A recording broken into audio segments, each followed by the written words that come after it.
go. Peace with the soul, don't matter the bottle with what you believe. Cause if I'm taking it all in the calling, it's harder with nothing that's harder than free. Not giving up though, don't trip, gotta go.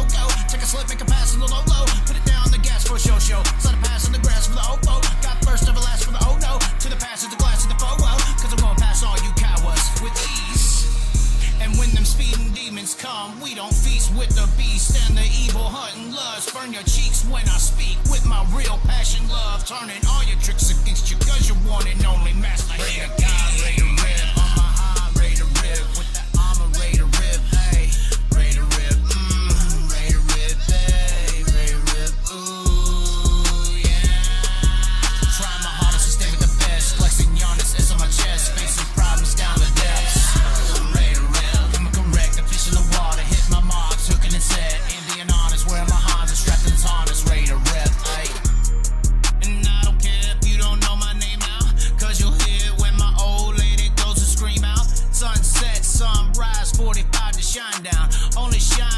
True to the few in power, that's why I roll with God.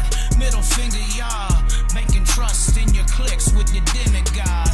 Worship to the money, your material. You'll get ripped in half, Sodom, cash, sugar, Moria. And if a wolf ever should come across on your path, aiming straight for your goods, make a trade to his cash, bait with the woods, replace for your trash. Nah, you can have it, sucker. Here, God, ready to rip. On my high, ready to rip. With that ready to rip, hey, ready to rip, ready to rip, hey, ready to rip, ooh, yeah. Trying my hardest to stay with the best, flexing Giannis is on my chest, facing problems down the depths. Ready to rip, coming correct, a fish in the water, hit my marks, hooking his head, ain't being honest, wearing my Honda, strapping his harness, ready to rip. Trying my hardest to stay with the best, flexing Giannis is on my chest, facing problems down the depths. Ready to rip, coming correct, a fish in the water, hit my marks.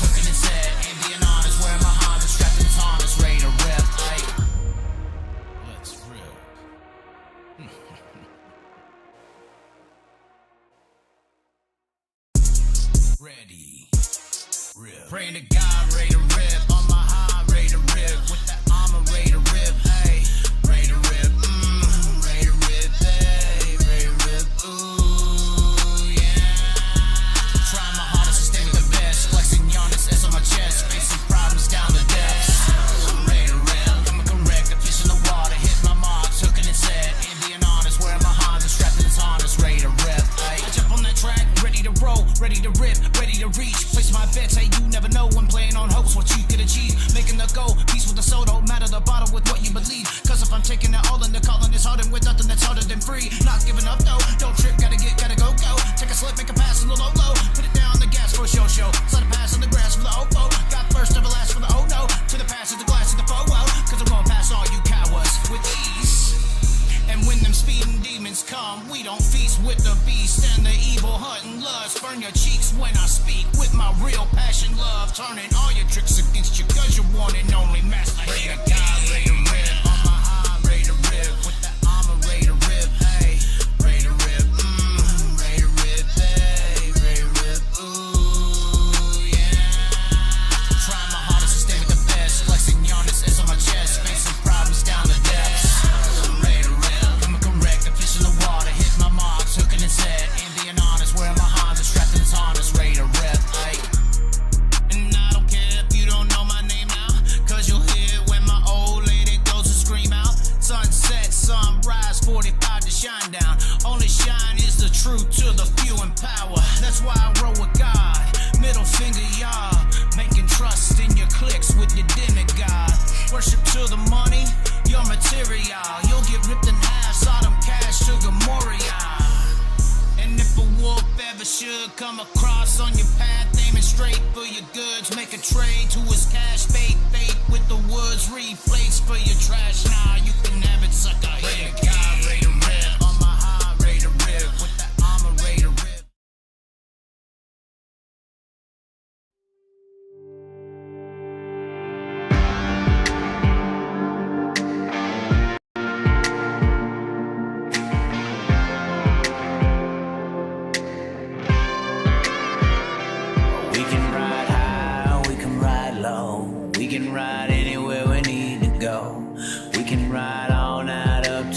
Oh my, ladies and gentlemen, we are here today. No, we need the lights on. We need the damn lights on. The lights are on. The telling of the tape. People are walking in. We got once again another live viewing audience here. This is how we We had about 45 yesterday. We're about 6 now.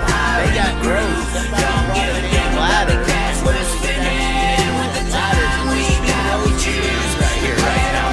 It's pretty amazing. It really is.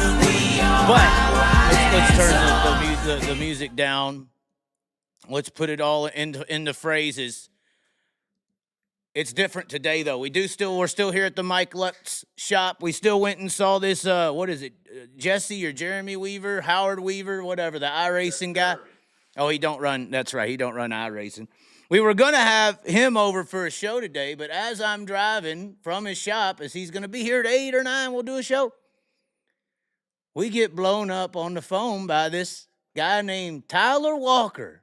Who the hell is this? What the hell's going on here? I'm like, oh, shit. He's going to bitch me out. I must have said something on the Cody Jacobs show. He's mad as hell. It's not the case, ladies and gentlemen. And apparently, we now have Tyler Walker on the show. You are here today, Tyler. How are you doing over there in the streets of L.A.? No, I'm just kidding. That sounds so dramatic. Well, but it's the truth, so that's okay. I'm doing wonderful. I'm blessed, and I'm happy, and I'm living life, and I couldn't be happier. I'm free from hell. You know, I'm back in reality, and I've got sobriety. I got 47 days, no crack cocaine, and no drugs. So it's just my life feels like I'm getting back. I've got some phone calls from a couple race teams that want me to come racing. I think we got to deal with the Chili Bowl with Tanner Thorson and Lee Lindgren to go run the Chili Bowl, who's going to be a top-notch Chili Bowl guy. I'm going to do some racing with a couple guys I've been coaching with, Austin Torgensen, and Ashton Torgensen, who's been out there lately. I'm going to drive one of their cars probably in a week and a half in Chico, and then also got a couple guys from Pennsylvania that have called me to drive their cars out there in PA. You're talking about this year. How the hell did this turnaround go so quick? Because you was telling me how you just saw my video from a year ago or so, I think it was, or 6 months or something like that, where you came out and people saw you, and I think the entire racing world was kind of like thrown back, like, holy shit, that don't look good. And then from there, go ahead. It didn't feel good either. Well, and I was saying in the video, I think a good path, racing, maybe you lost touch with the sport, and a good path would be to get you into a area or an environment, because I do believe a lot of people are products of their environment. You probably experienced that in the areas you've been in good areas and bad ones. For sure. My mom always said environments are stronger than will. I never believed her, but now I do. Environment is stronger than will, and birds of a feather flock together. So you kind of the people you're around, you surround yourself with, are people that you end up being like, sort of. So you want to surround yourself with better people than yourself. Which I'm not an example of that, but I'm learning that. I'm learning to discern who I do put my time and energy with, because it's so important to be around people that uplift you and don't bring you down. Because I haven't been around anybody. Actually, I kind of was in my own hell in my van, living on the streets, and just in utter agony, actually, and didn't know what to do, where to go, how to do it. I forgot I was even a race car driver. I didn't even remember winning a race. I didn't even remember racing at all, because I didn't know. I was so lost in where I was and what I was doing. I couldn't even remember. I had no pictures. I had no trophies. I just got my first trophy. I went with Jimmy May up to Placerville to help Ryan Bernal and give him a little coaching. And by the way, we should have won 3 out of the 4 races. We won 2, and the third one we had one. And we just made a little boo-boo in lap 29 or 30 hit the infield berm a little bit, got past on the outside, but we run a second and a third with Ryan Bernal, and then we had to race at Tulare. We've been doing really well with him, and Jimmy May, I drove up in the truck with him. He was the first one to bring me back into the races, and he said, "You want to go with us?" I was like, "Hell yeah, I do." I had my back race on. I jumped in the truck with him, and we rode up there, and I had no fear. I had no anxiety, and I felt it was so awesome just to have everybody welcoming me and so loving. And so it was the love that I was missing, the connection of people and social, just people were so nice. And I forgot that I even was a race car driver. That's how bad I was, Right. And I'm sure people can talk to you about it, but until you got to experience it, it was just different. Like, I'm sure you were halfway shocked that everyone gave a damn for the area or life you were in at that point. And hard to believe that many people gave a fuck, you know, until you had to go and find out when you actually saw it for yourself, you know. Completely, because I mean, and there is no love where I was at. There's no love because it's about everybody in Skid Row is either has mental health issues or is addicted to drugs, and it's just a bad place to be. And when you're there, you can't get out of it. It's like a prison, your own prison you get in because you're just stuck and you don't know. But so when I finally got out of it and realized, like, that was when the big shift was for me, as far as like, whoa, I got people that really care about me. I was trying to go work with my family business, and I don't know, it wasn't working out well. I'm not welcome there, and it's okay, whatever. I'm okay with that because I want to go where I'm celebrated, not tolerated. And I'm celebrated with the dirt track racing, and I love sprint car racing. I lose my voice. I get just as involved with coaching as I do with racing. I lose my voice because I'm cheering so loud, and then I get so frustrated if something doesn't go right. I'm ready to, like, I have the same passion. It's a little different because in the car you have control. When you're not in the car, you have no control. So I get nervous. I get scared. Like, fuck, oh shit, you know, they're about to crash.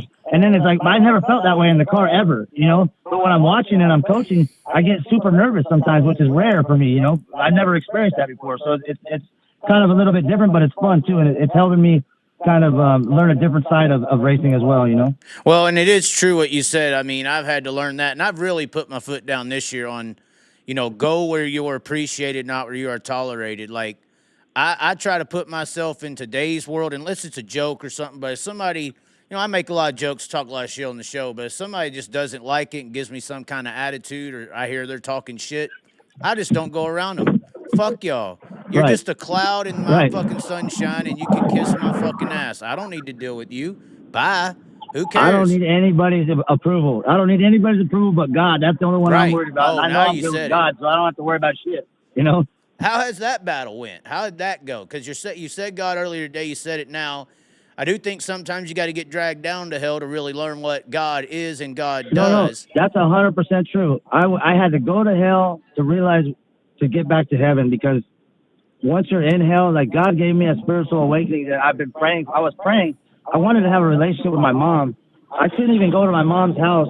I never had enough drugs. I never had enough, and I'm talking, I'd have a lot of drugs, you know, and I never had enough just to go there and be okay. I prayed that I could go there and hang out with my mom because I missed her, and I just wanted to be able to sit there and enjoy her time and her company and be able to sit there and enjoy a conversation, a meal, a dinner.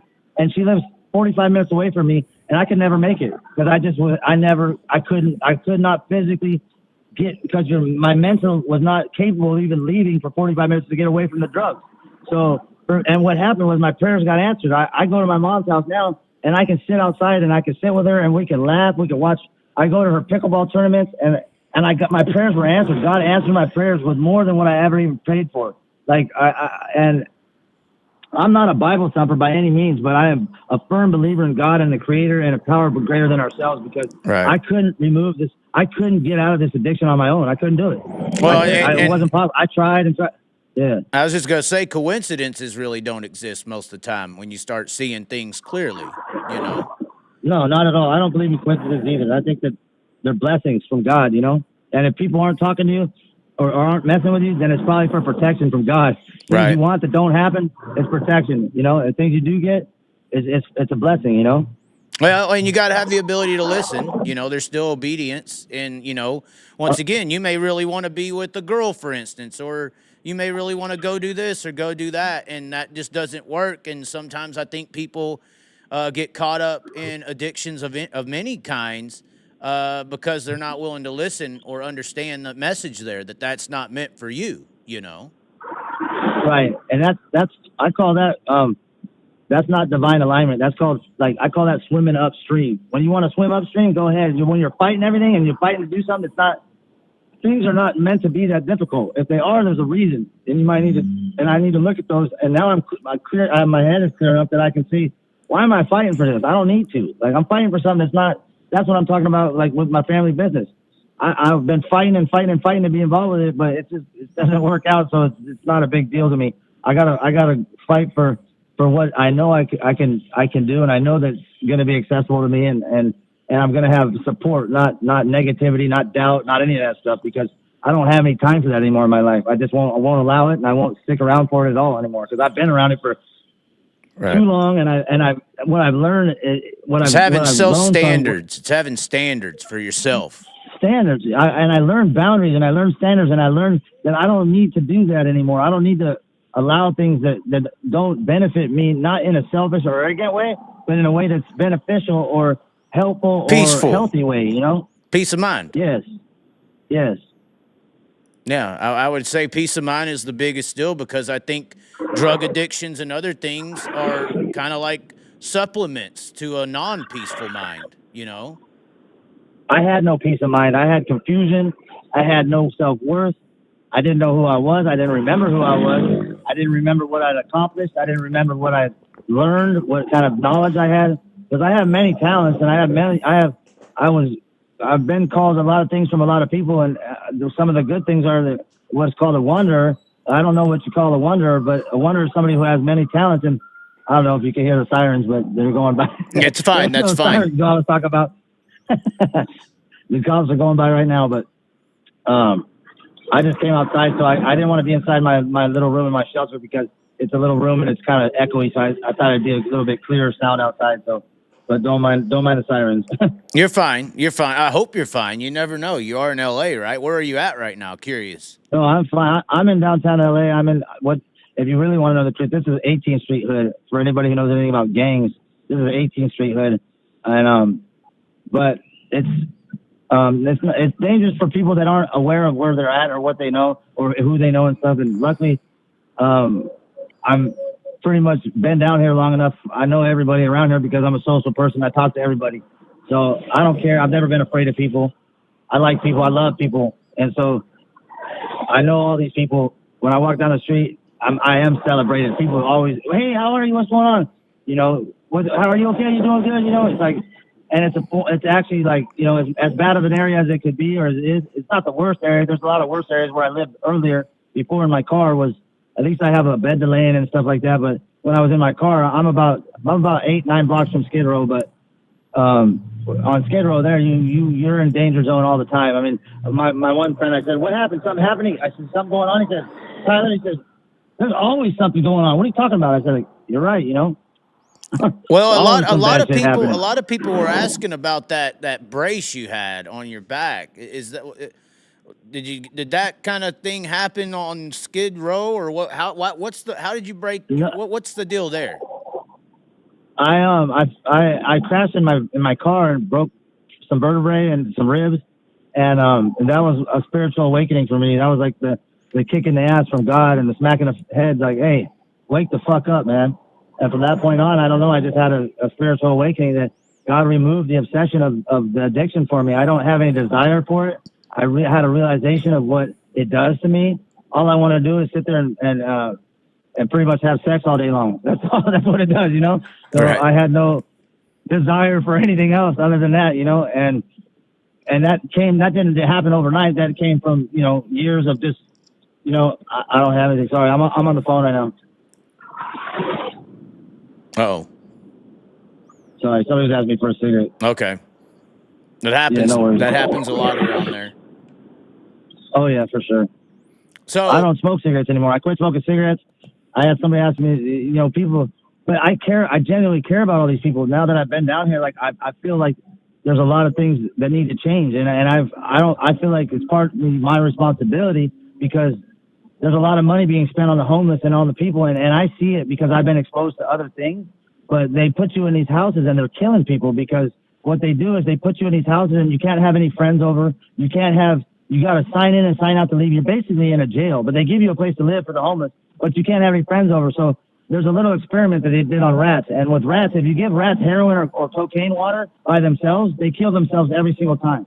You give rats cocaine water or heroin water with other rats, they'll never do it. They become social and hang out. So what they're doing is they're putting everybody in these rooms that they have black mold. They're really bad. They're not healthy. And nobody here really understands what it is. They don't even know what black mold is. I do because I've been exposed to other things in the world, and I know that it's not good for you. But they don't know that it's killing them. It's like a silent, slow death for them because when you don't have when you don't have anybody. There was many times I said, fuck this place. I'm going to my tent. At least I can have friends over and be social. So it's like isolation chambers. It's isolation chambers. That's exactly what it is.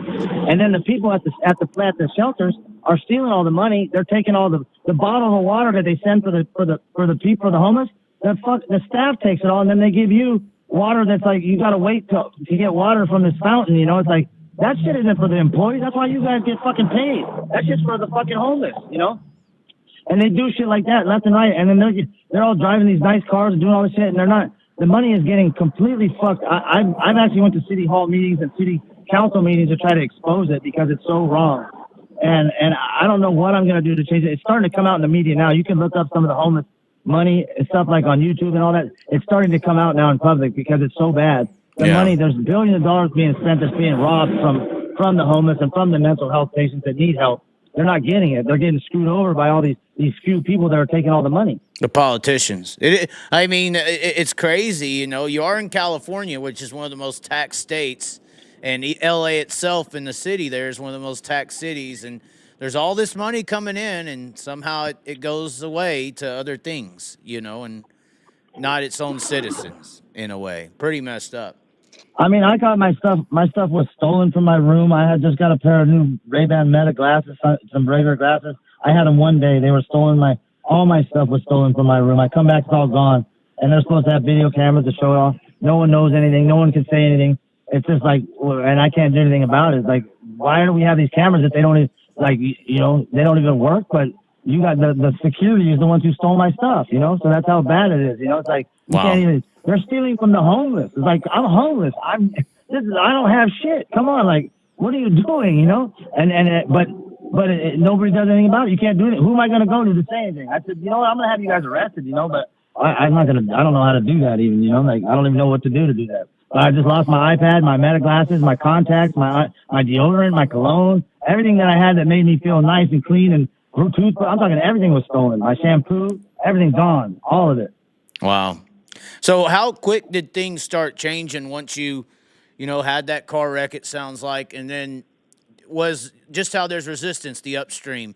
When you started getting back involved with dirt racing here in the recent time, has everything just started flowing in the right direction? Like this is like almost a pathway? I've surrendered my life to God. My life is in God's hands. And I'm not pushing for anything. I'm not trying to force anything to happen. I'm just allowing things to align. Well, that's what I'm saying. It seems like this is all flowing and aligning pretty simplistic. So fast. I couldn't imagine it to be this fast. People are just calling and showing up and having interest. Because I didn't forget how to drive. I can tell you that right now. I know that.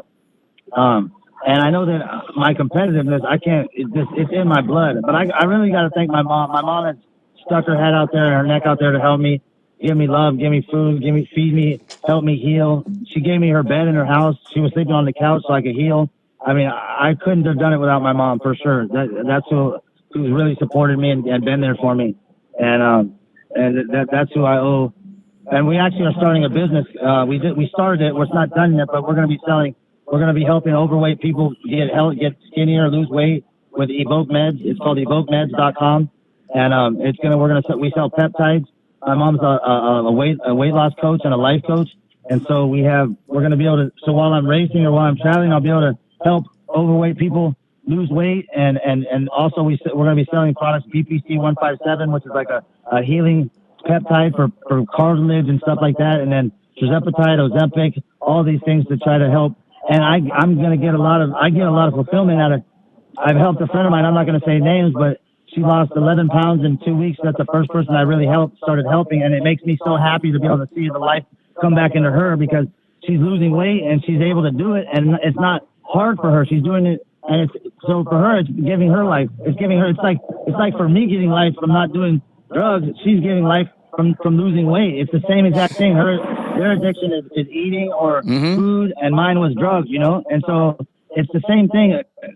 I'm getting just as much. It fulfills my soul. It makes me feel happy. So I really, really am excited about being able to help people get healthier because there's not enough knowledge, especially in the Midwest and the East Coast and other places we race. There's really no knowledge of this stuff for people. So I'm going to be able to introduce it to people and hopefully help people get get happier and healthier and live longer and be there for their kids and the kids be there for their parents because they're not going to be obese. Obesity is like the number one cause of unhealthiness in our country right now. And so if I can help people get healthier with it happening, it makes me really happy. Well, and it's like you said, addiction is addiction. It could be many things. You know, funny you said with rats, they did the whole, study you had, but they also done a study with sugar and cocaine, for instance.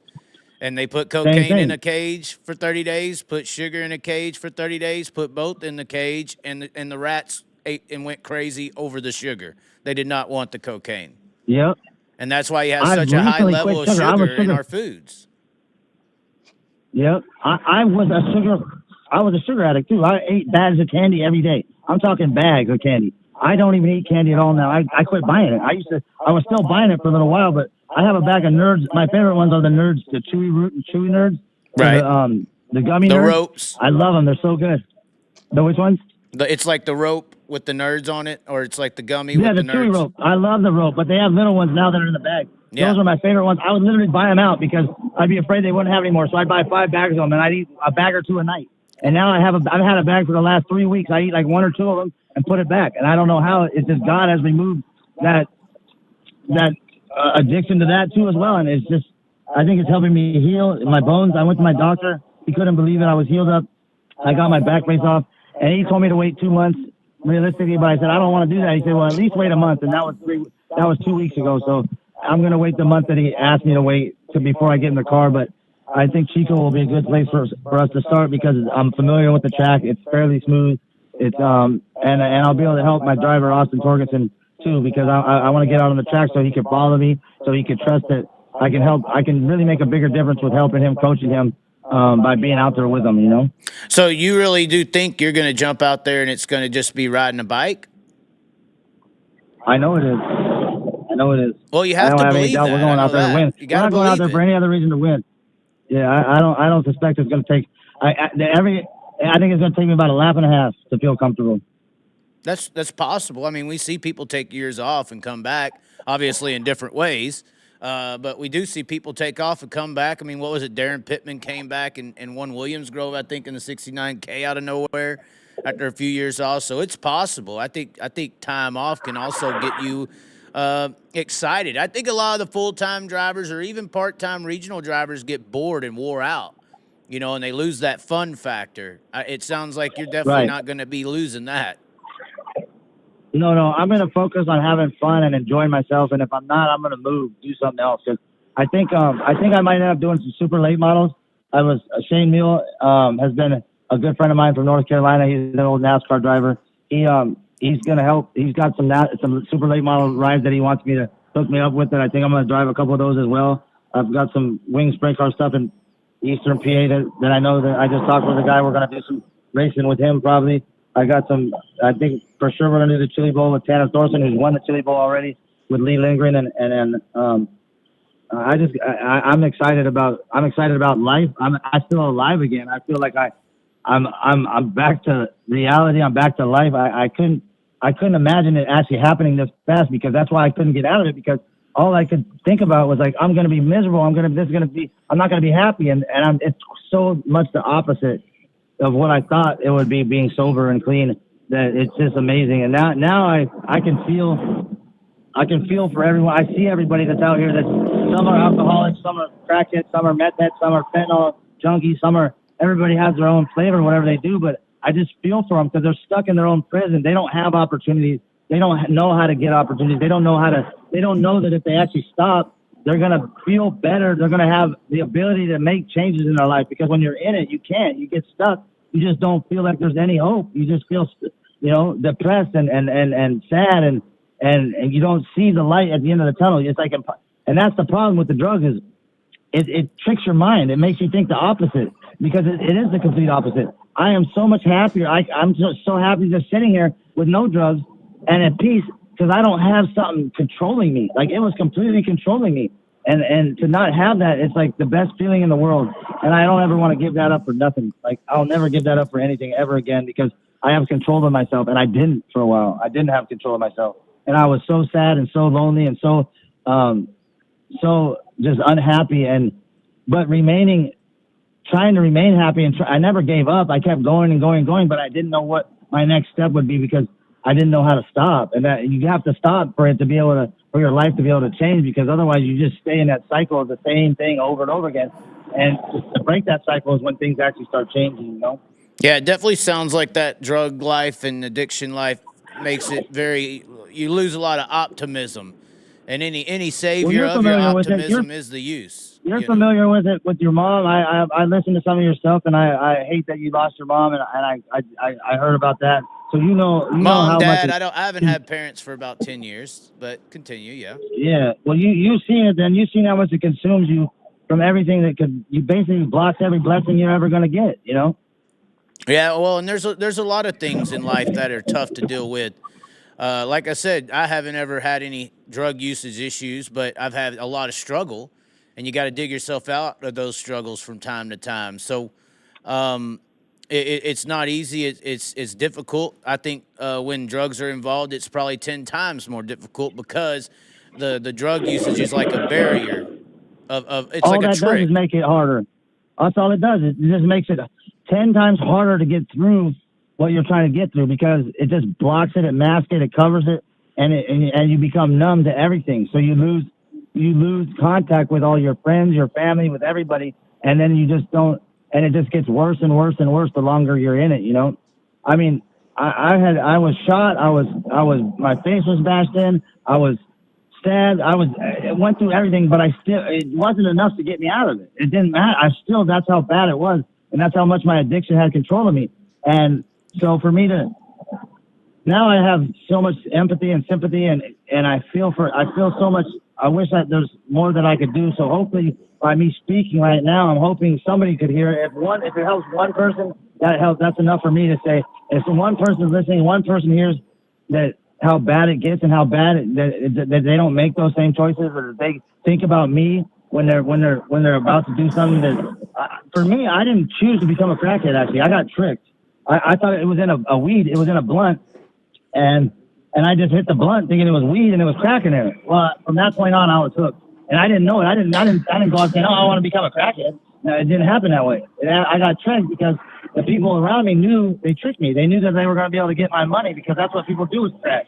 Once you get somebody on crack, they're going to unload their wallet for you because you just want it, you know, no matter what. Right. It's not the best honest society to be in either. Exactly. So how did it even start? You're winning races and then all of a sudden that, goes how it goes.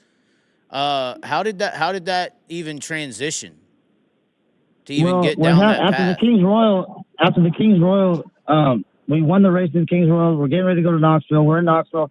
We go to run 3 races. And God was actually looking out for me 100% then because we rained out 3 races. But in those 3 races, when I would hit the gas, my eyeballs would shake. I couldn't see. So in hot laps, I rained out 3 races in a row, or we rained out 3 races in a row, and I couldn't see. Like, I lost my vision. And I didn't know what it was. So I called my dad. I said, "Dad, I don't know what to do. I can't race. I'm going to hurt myself. I'm going to hurt somebody else. I don't know what to do." So he came out. He said, "Come home. You can't do this. You got to come home. We got plenty of money. I'll take care of you financially. Don't worry about money. You'll be taken care of." Da, da, da, da. So I was like, okay, I don't know what to do. And I came home, and that's not what happened. Actually, I didn't really get taken care of. I didn't have money. I didn't have a job. I had a job, but it wasn't enough money to support my means. And it was like I went downhill from there, and I just consistently went downhill. And I don't blame anybody but myself because I take full responsibility for everything I've done. But when all these homeless people, all these people that are intense, all these people that do drugs, they don't have purpose. They don't have a self-worth. They don't have jobs. They don't have opportunities. So that's kind of what they turn to, you know? And I'm not saying that there's no excuse for my actions. My actions are, but I don't regret anything either. I believe that what I went through turned me into who I am today, which now you can't fuck with me. Like, I'm sorry, you can't fuck with me emotionally. You can't fuck with me physically. You can't fuck with me spiritually. I'm a solid ass dude, and there's nothing going to shake me. You know, like I was shakeable and I was breakable before. Not now. Not now. You can't, nothing's going to scare me. Nothing's going to hurt me. Nothing's going to break me the way I was breakable before, because now I mean, and I look at people differently. I don't know. My view on people is just, I love people and I love animals. So like, I don't like to see people in pain. I don't like to see people hurting. I don't like to see people in addiction. I hate it.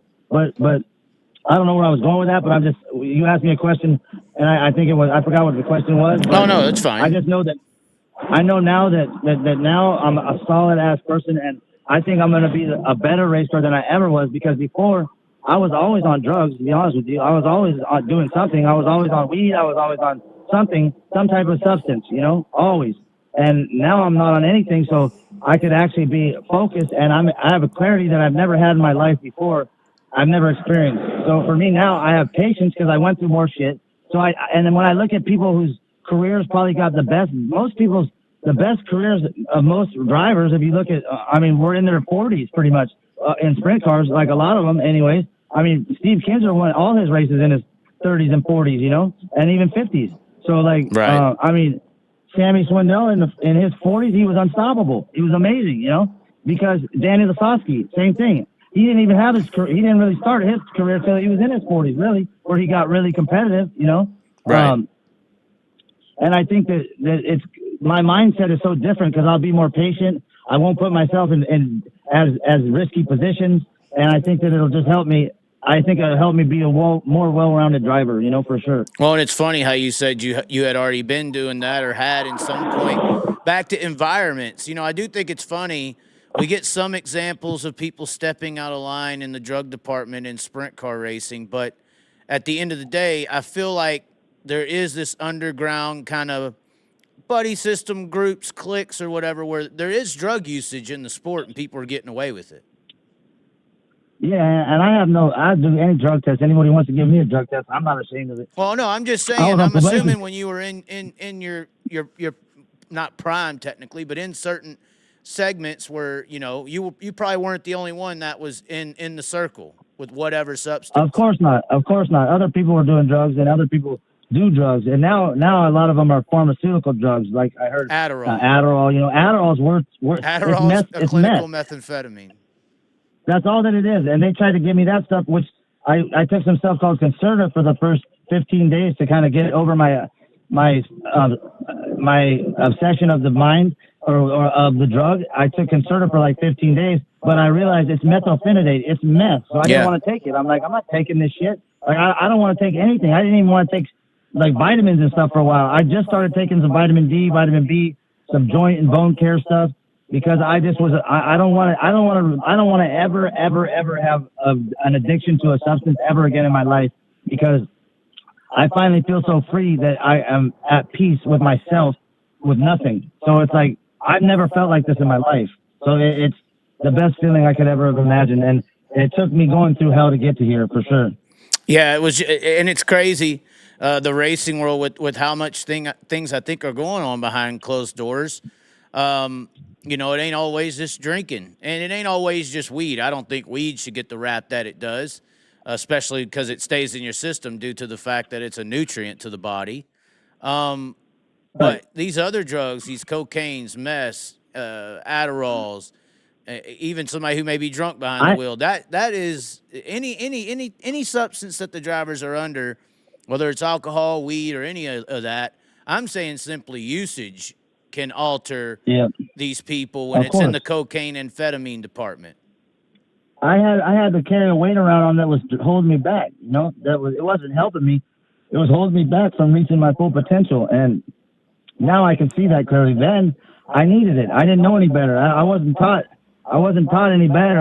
All I knew was that's what I did, and that was how I kept my peace of mind. But now I do. I was shown another way, and I feel like I just don't want to change. I like who I am. I love who I am. I love myself. I couldn't say that 47 days ago. I hated myself. I couldn't look in the mirror. I couldn't even look in the mirror. I wouldn't. I didn't take pictures. I didn't want to take pictures of myself. I couldn't look in the mirror and be happy. I looked in the mirror. I didn't recognize myself. I'm like, who the fuck? I looked like a ghost to me, It was disgusting. And like now I'm starting to feel like, I'm becoming attractive again. I could see like my eyes are getting color back in them. My cheeks are starting to fill back out. I got chubby cheeks now, like I'm getting my cheeks back and I'm getting my weight put back on. I feel like I'm nutrients. Yeah. I'm starting to look healthy, like a normal person again. Not like someone who's on the streets on drugs every day. 'Cause you can't hide it. I thought I was hiding it until I would look in the mirror and realize, oh shit, man, I couldn't look in the mirror. I couldn't do it.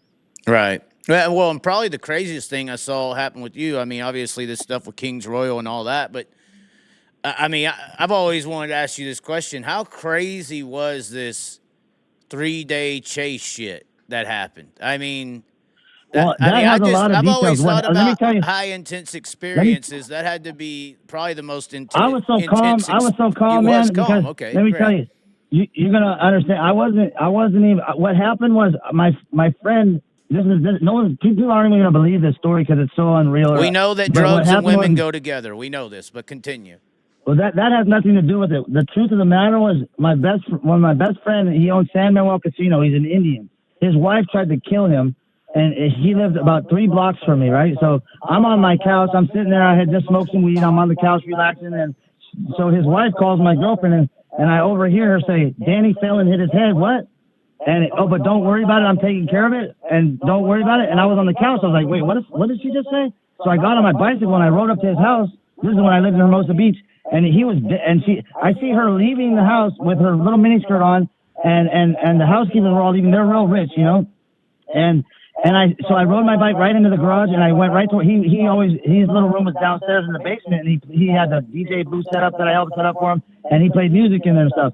So I went down there. He was dead outside, frothing green stuff out. He was dead.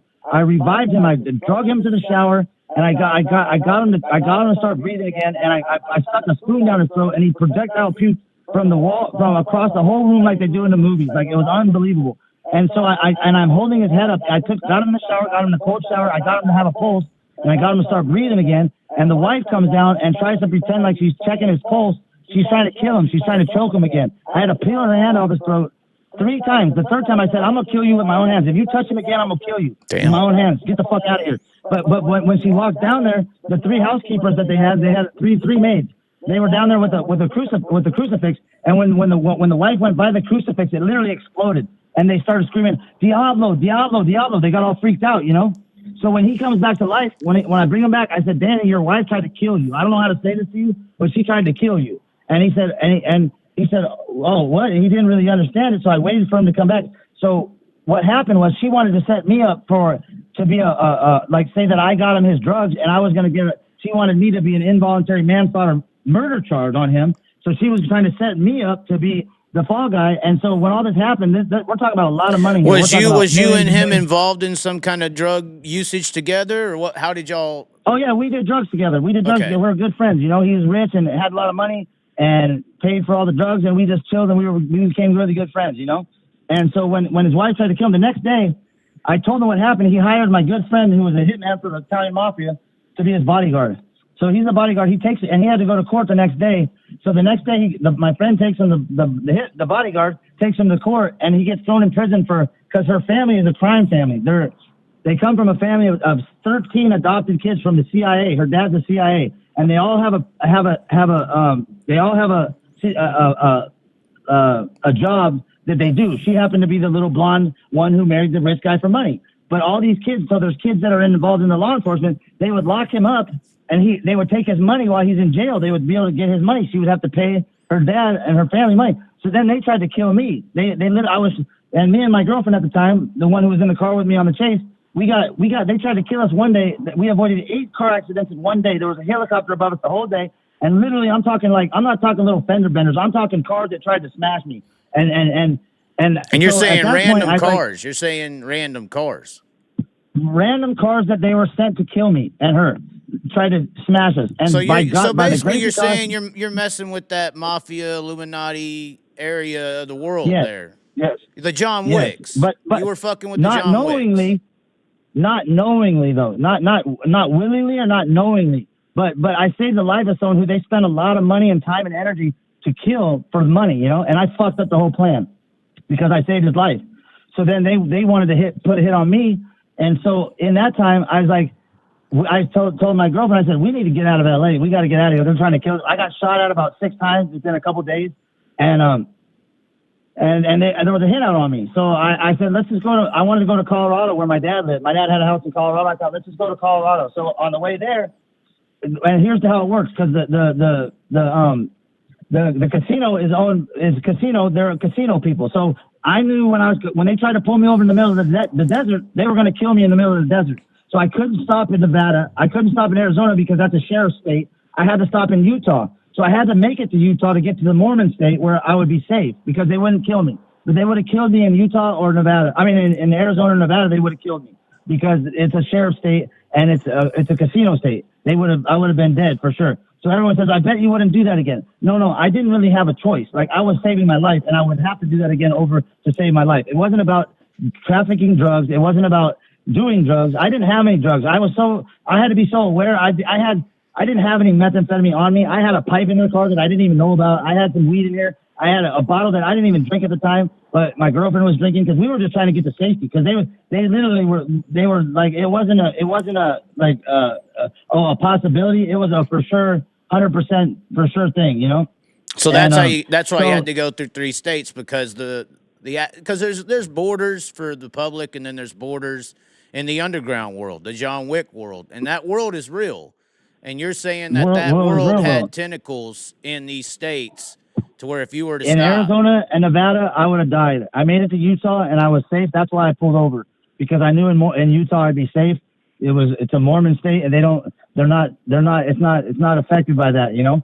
So I was at safety. So that was why I went through two spike strips. The first one I drove through, I was going so fast that the downforce of the car had the rubber. It was rubber on my wheels. It just bounced over the spike strips. The second spike strips, I drove around them. The third spike strips were in Utah. I just pulled over and stopped, you know. And you said how deep were you into Utah before you stopped? As soon as there was traffic and people that it was going to become dangerous is when I pulled over and stopped. Yeah. And I guess you also wanted witnesses to protect yourself, right? That's what I mean. When there was witnesses and there was people and I was in Utah, that's when I pulled over. Right. I mean, some people could hear this story and laugh, but it's a very real thing. This world you're describing is a very real world. I mean, 100%. People think think that the most valuable thing in the world is money. The one thing more valuable is life and death. And if you could control that, you got a lot of power. And there is people who do control that. They have the money, so they try to control life and death with their money. Well, that's why you have the rich people good with the people who do these things because the rich people can pay for protection. Exactly. It's all privateer. We're talking about, not militia groups, but we're mercenaries, basically. Yep. Privateer mercenaries. Yep. That's what a mafia is. And they get away with whatever they want to because they control the law, they control the media, they control everything. Yeah, I'm a firm believer the old school mafias, why would they continue mafia syndicates? Why not just get the kids into politics, into law enforcement so you could control the legal system at the same time? And I'm sure it's what's happening. That's what they do. That's what they do. Yeah. That's exactly what they do. Yeah, I'm not some leader of some mafia or group in the 60s saying let's just keep doing the same thing over and over. What's stopping us? What's the barrier? Let's eliminate it. Right. Let's get our kids involved into the other world. Right. And that's what they do. They have control of all the law enforcement. They have control of all the media.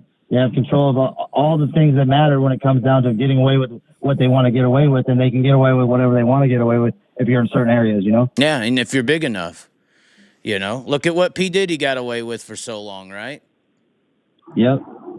And numerous others, you know? There's a lot of other ones. And who's still getting away with it, you know? So that's funny. Right. That's funny. Even it was some dude who was a shooter here recently. They started playing his tapes again because he was talking about the P. Diddy stuff and how he was a sex slave and talking about pink cocaine, and everybody was laughing at him when it happened. It had something to do with Trump, I think, in like 2017. And then all of a sudden, the new news with the P. Diddy deal, with another girl's testimony, his girlfriend came out and actually admitted he was a sex slave. And then you have the obvious popular song, she described the pink cocaine, so as the P. Diddy trials. And then you also had the famous song at that time called Watermelon Sugar High. Yep. So it's just like, how are all these dots connecting and people are still blind to the fact that there is something out there that is not visual, that is very powerful. They call it pink champagne or something. It's basically cocaine with MDMA. So that you become really horny, but awake still. So you're awake and horny. Right. Which, like, it's not bad. It's not bad enough cocaine makes you horny. Exactly. That's what it is, you know? Exactly. It's insane. But it doesn't matter. You know, all this stuff is fantasy. People will laugh at your story. They won't believe it. All these things are just good jokes. But it's a real world. Yeah. I don't have anything to hide, and I have no reason to lie, and I'm not afraid and I'm not ashamed of anything that I did, because what I did, I'll own up to, and what I know now that I just make different decisions. But I don't have any guilt, and I don't have any shame, because it's just part of life. I did things I wouldn't do again, that's for sure. But I had to go through it to learn. Well, would be going to NASCAR something you want to do for sure? I have to think that somebody with your authenticity of at least verbal expression and attitude probably didn't fit in too well with the white collar world of NASCAR when that happened. No, I could tell you the story on that too. The truth of that matter is, that's when they wanted to sell my soul, right? So when you sell your soul, basically you do something that you always say you would never do. When you sell your soul, it's not about money. It's about degrading yourself so that you can never look at yourself in the mirror and be happy with yourself. Right. So you do something that you morally know is wrong. So this is what happened with my That's why NASCAR they have these career. initiations, and there's that Illuminati initiation shit and rituals. All that stuff, because when you sell your soul, you can't get it back, because what happens is you don't get to, it's not about money. It's about degrading yourself so that they want to know that you'll do anything for money and fame, because that's what they do. They'll do anything for money and fame, and that's what matters most to them. And that money and fame doesn't mean shit to me. It never has and never will. I care about having fun, enjoying myself, loving people, and being, I love racing. I don't give a fuck about fame, fortune, money. That shit titles, none of that shit matters to me, and it never really has. I care about having fun, enjoying my life, and helping. I don't get that much excitement, to be honest with you, in the race car. I get excitement when I get out of the race car and I see all the fans happy. I see all my crew, all my team happy. That's what gets me high. That's what I enjoy. So what was the soul selling experience in this NASCAR venture? What occurred? Okay, well, long story short, my sponsor, I'm not going to say any names. I'm not going to put anybody on blast, because I'm just not like that. But the lady who ran the sponsorship was a lady, and she was wearing a skirt, no panties on, and basically wanted me to fuck her, but I don't fuck married women. That's hard. That's hard to hear. There's But too many I fish mean, in the that is sea. pretty There's too many good. fish in the sea. So all you had to do was fuck a I married don't. chick? That sounds kind of simple. I thought you was going to say some like booty hole baby oil shit, like some P. No. But I've always said, because you know what? If you fuck my wife, I'm gonna kill you. Yeah, I mean, I get the moral high ground there, but I thought it would be way more difficult than that. So this is what happened. No, that's how simple it was. But I didn't do it. And so the next week, when I show up to the racetrack, I get a rental car that's not in my name. It's in the manager's name. On the way to the racetrack in the morning, I get pulled over. They harass me for an hour and a half, so I'm late to the racetrack. So it makes it look like I'm not being responsible. So then they were able to fire me. That's how. So they set you up since you down. didn't fuck her. They set me up. She set you up to get punished. Yep, that's because I didn't fuck her. It can be they that put simple. me in a rental car. That's how simple it is. That's exactly how simple it is. Yeah. But my soul's not for sale, for nobody. My soul's in God's hands. It always has been, always will be. All the shit I went through, I've never swayed on that. Like that's just how I am. So, like people can believe it or not believe it, but that's the truth of the matter is I got set up. They said they called me irresponsible because I was an hour and a half late to the racetrack, and that was a way to fire me. Well, and obviously, I'm going to assume drug usage, like you said, was in the dirt world. I've always thought, and it seems to have some pretty good evidence. I mean, back to P. Diddy, the more money, the more drugs, the more sexcapades, the more occultism, the more everything. So I'm going to assume all the drugs they could say you have done, and that's why you're out too. I'm assuming that was happening in that industry as well. It was just, depends on if you did something right or wrong or not. You could be Jeremy Mayfield if you step out of line. Exactly. When I'm friends with all the drivers, and the drivers, when they wanted to have fun, they called me. They called me to have fun because they knew I was going to bring a party over. And when you say party, you mean the substances to party as well. I mean women. I mean just fun. I'm just a fun person. I like to have fun, and so I had people that would bring the substances. I didn't always have the substances. I wasn't really a drug dealer. I actually learned how to be a drug dealer while I've been on Skid Row. I've learned how to. Hold on. There you go. I gotta get.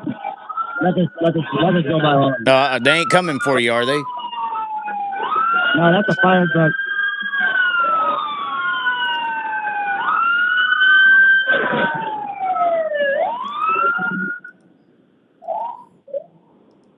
No, I couldn't hear you. Hold on a second. It's okay. Check the chat real quick if anybody's got anything in here going.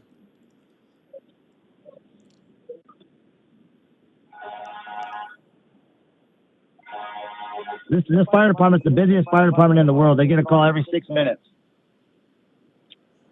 Wow.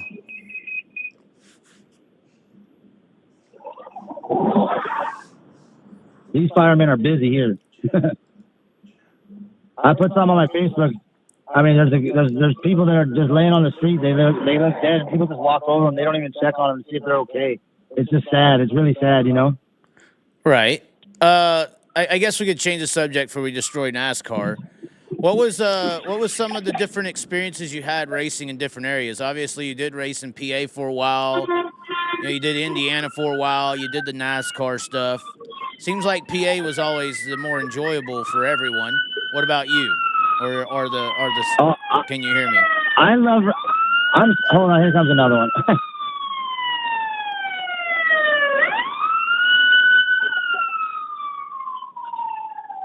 I didn't plan any of this, obviously. No, you're good. You're good. You're good. But racing, I was blessed, man. I got to race in Australia. I got to race in Mexico. I got to race in Canada.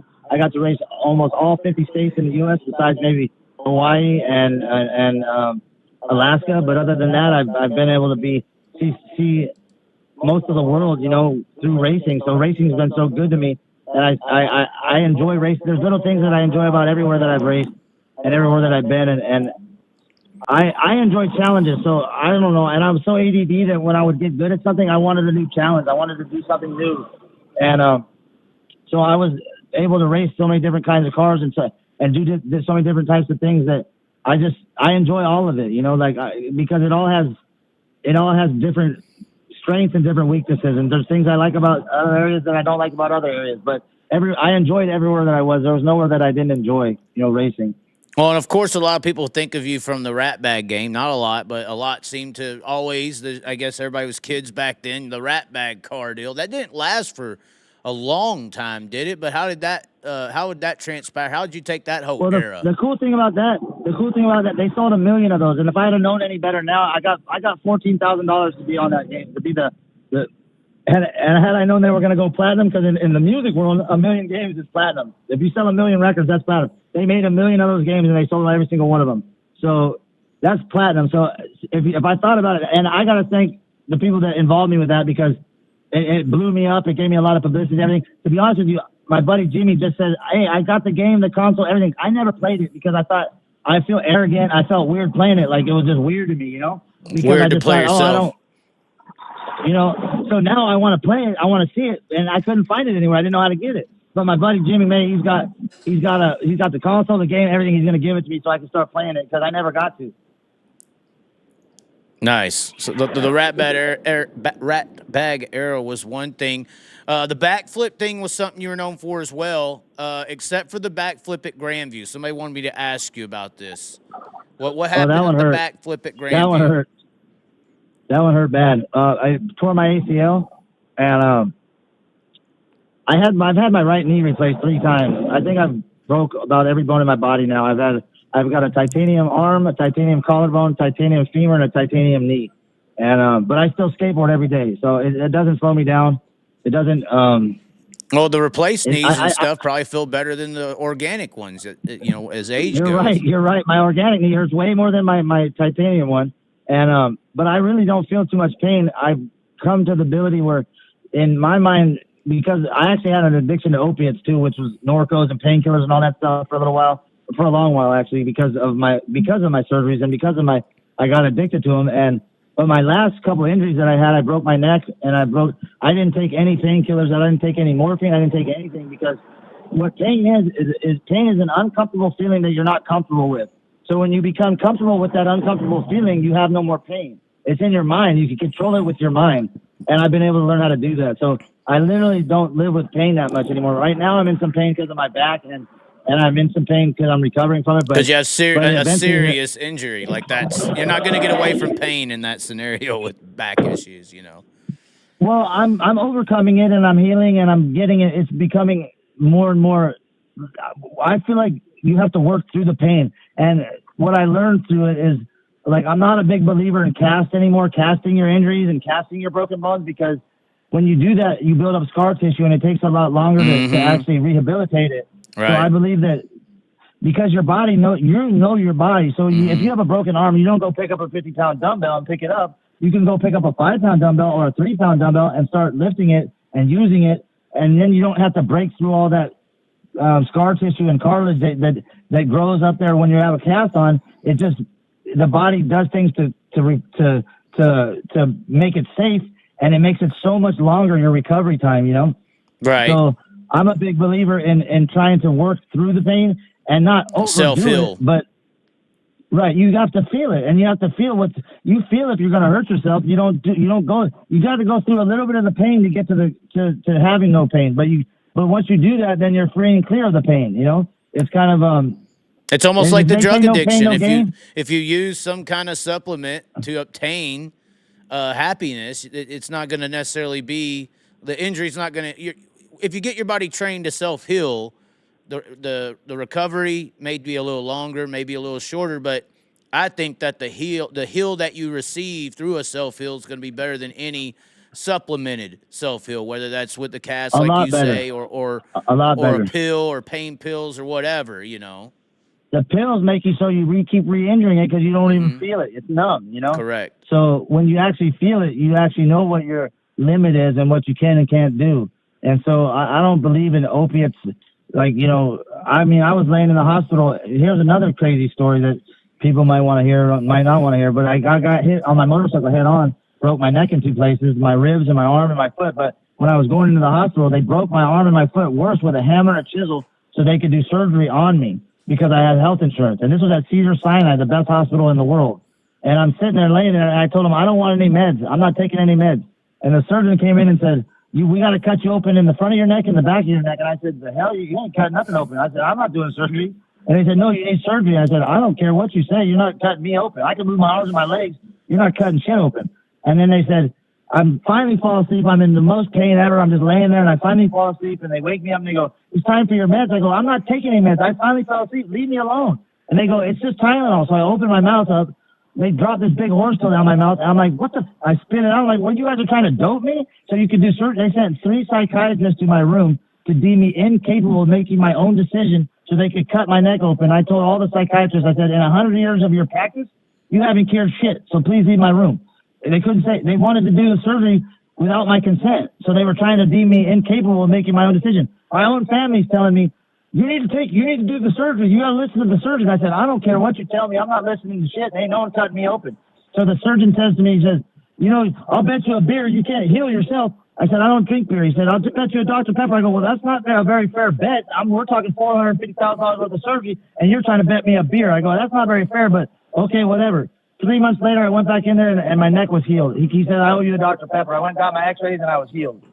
Right. Your body did it yourself. They just wanted that cash, that check, too. They wanted that money. The insurance industry really is what moves all 3 sectors: food, medical, all of it. You know, the hospitals wouldn't be able to charge this ungodly amount of money if regular people couldn't afford it. The only reason they're able to afford it is because they got insurance, and the insurance companies supplement on the front side, and everything else supplements on the back, just to price gouge the community. To rise the prices. You know a lot about it. Yeah, you know a lot about it because that's how it works.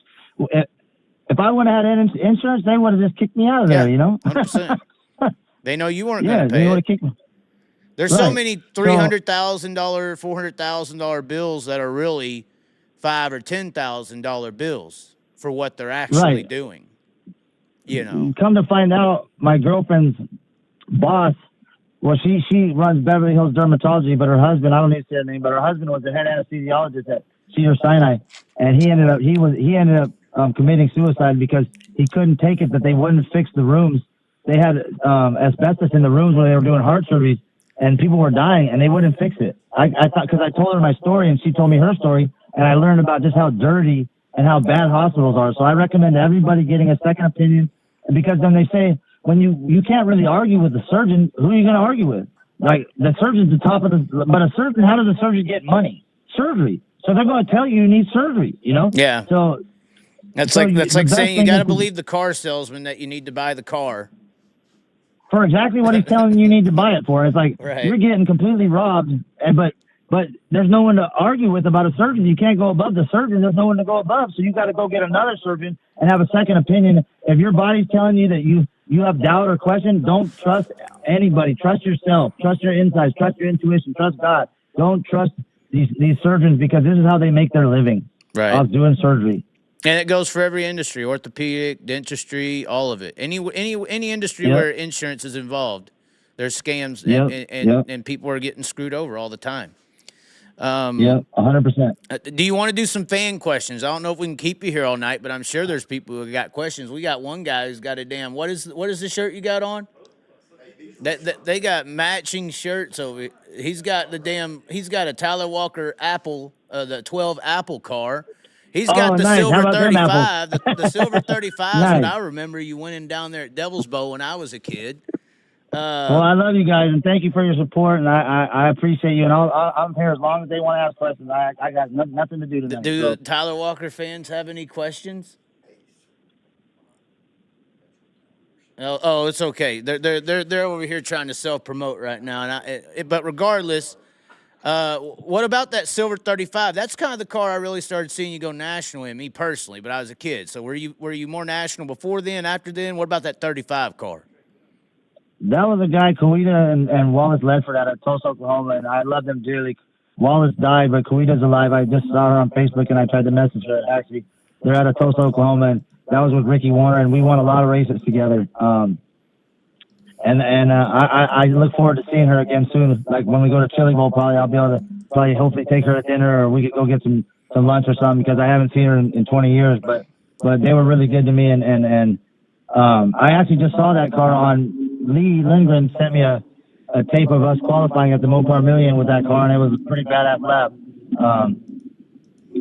But that car was beautiful, and that was a good time in my life. I was having a lot of fun racing, and we got to travel. I think we won the World Outlaw Gun Out Series championship. We won, I think, 21 races that year or something like that, or maybe more. I don't remember exactly, but a lot of races.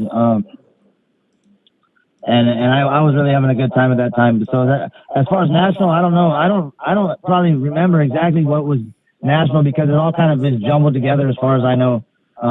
It all just kind of seems like I don't know the times or the eras or the things like that. Because it all just kind of jumbles together in my mind. I don't know, to be honest with you. And you were in a lot of different cars. I mean, the 35, I feel like people recognize you in that car decently. I figure a lot of people recognize you in the 17 too. Of course, you won the King's Royal in that car. What was the car you were in the longest, would you say, or did you just jump around going up and down? Because you did some non-wing and some Silver Crown too, right? Midgets and stuff. Yeah, I think we almost had the most leading laps in a Silver Crown car consecutively with Casey Kane and Willie Kane. We won 3 races that year with the Silver Crown car, but we led like 300 and something laps consecutively. I think we missed it by like 2 laps to Dave Steele or something, or Tracy Hines maybe is the only one who led more laps than we did consecutively ever in the history of the Silver Crown car. Maybe that's changed now, but that was a record that I wanted to beat, and we ended up breaking on lap 1 at Eldora. Otherwise, we could have maybe beat that record, but we were really fast in that car. We set track record, I think, at DuQuoin, I think maybe one other place, and then we won Nazareth, which was like the last race they ever had at Nazareth Speedway on the pavement in the Silver Crown car. But we won. I think we might have had the record at Iowa Speedway in a sprint car on pavement. I don't know if that's still there or not, but that was with Casey Kane's car. Pikes Peak, I'm assuming too, back in that day. Pikes Peak, yeah. I don't know. We didn't win there, but I don't remember what happened at Pikes Peak. I think we might have broke or something, because our year was really rough. We had a really rough year. We broke a lot, but when we didn't break, we won. So it was but we had we were really working hard on that car, because we were up days and nights. We had things go wrong quite a bit, but we all pulled together as a team and made it happen at the end of the year. We really became unstoppable. What was those Silver Crown cars like to drive? I still kind of call them the kings of dirt. They raced for a lot of money back in the day, way before the Outlaws even came along. People like to say, Mario and AJ Foyt and all them raced them because they loved dirt. No, it's because they used to pay a lot of fucking money to win those Silver Crown races. They used to be a 1A class, prior to the wing sprint car was even a thing. I love racing the Silver Crown cars because it's just a little different. You got 100 laps. You got a big old fuel tank on the back of there. You got a You got starter. one tire for 100. Yeah. You gotta, it's just it's a completely different, style of racing. You gotta pay attention to your tire. And here's what I want to say about the Kings Royal. Okay. The one with Sammy Swindell. See, I'm gonna tell you what. It's a game of racing is a game of chess a lot of times. And I thought that, damn it, because we were passing Sammy before the yellow came out. I don't know if people remember this. We were going by Sammy. We were passing him. The yellow came out.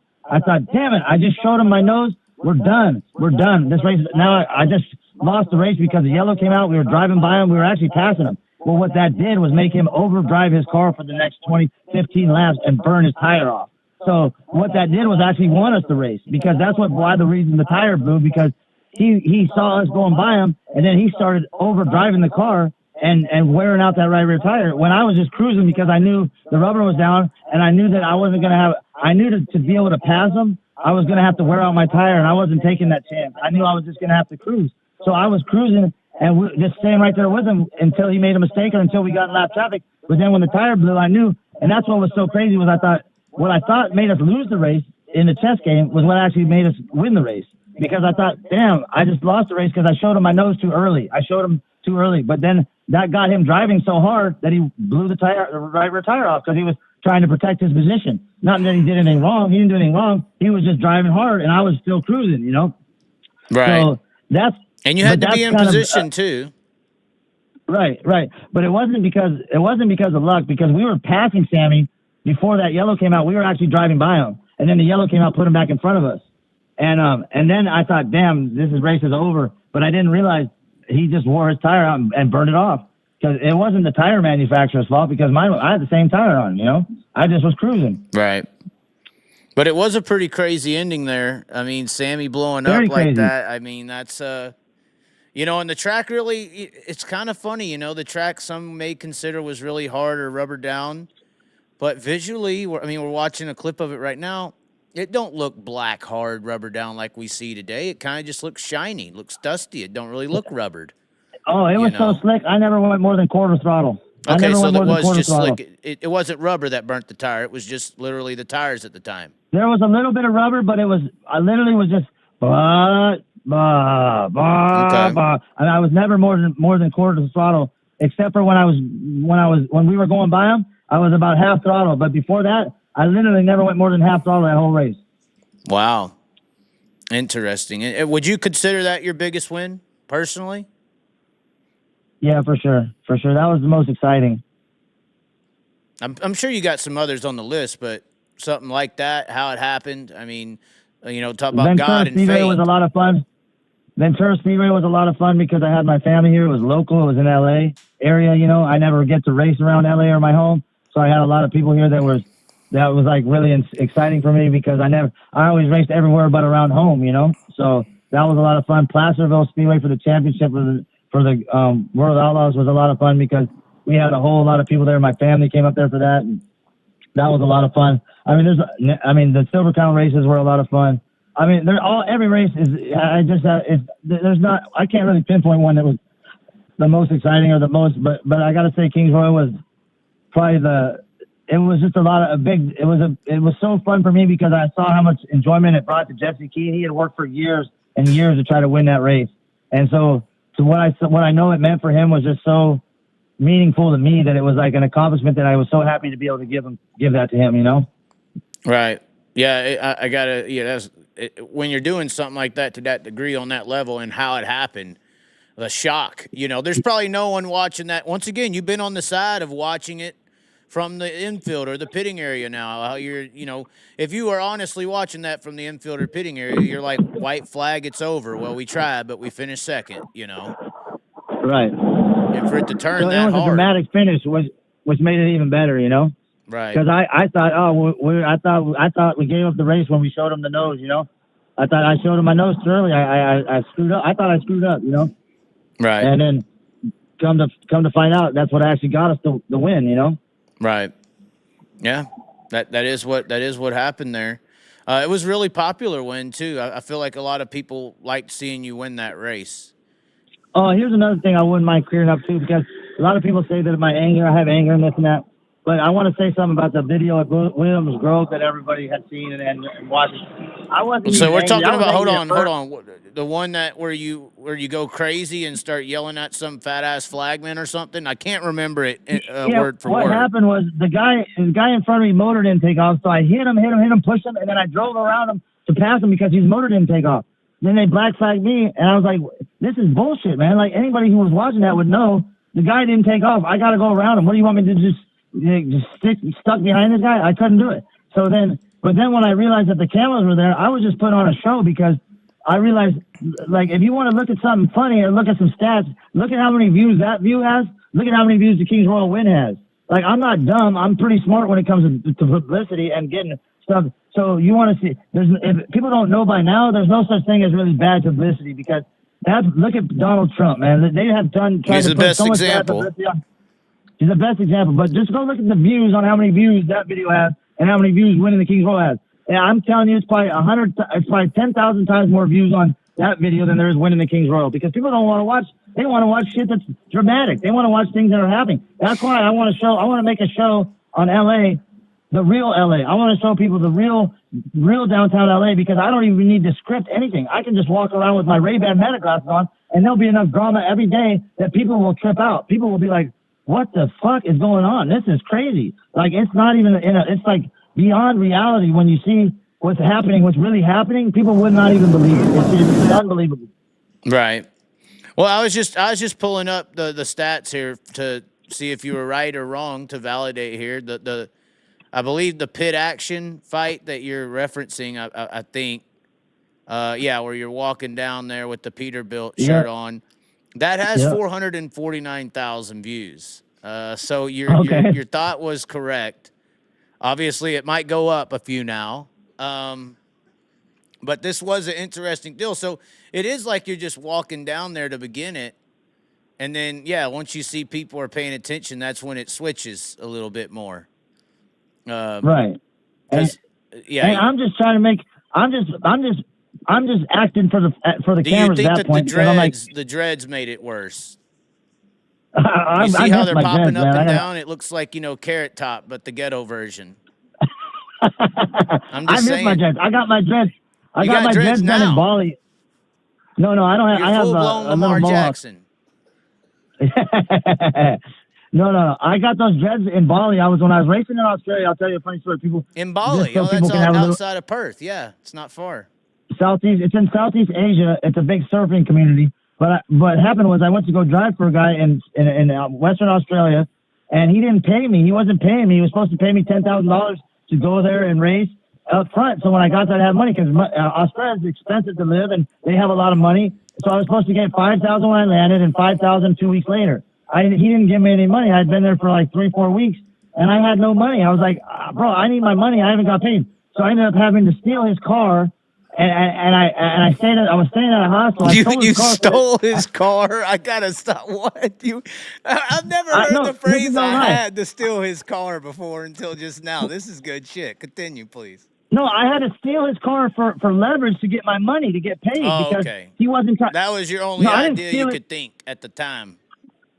Well, basically, there was a whole family that was going to try to fight me, and so I was like, look, I'm out here alone. I'm by myself. Like, you don't want to pay me? I'm going to take your car, and then you're going to pay me. So because you obviously I was there for a month. I'd asked him 10 times. He didn't pay me. So I ended up going to this hostel and staying there, and there was a couple of big-ass, they call them, I forget what they call them. They're the Samoans, they call them, what do they call the Samoans?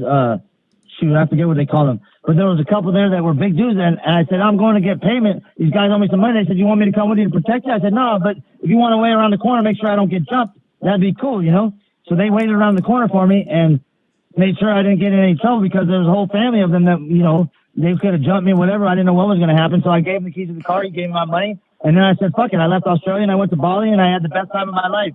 I got to see all these temples. I rode around on a scooter and saw all of Southeast Asia. Probably the best place I've ever been in my life. If anyone ever has a chance to go there because it's the nicest people in the world. And the food is amazing. The beaches are warm. The people are just so nice. Like, I couldn't even believe. I thought they were trying to steal from me because they're so nice. I thought, what are they trying to steal from me or do something? That's just how they are.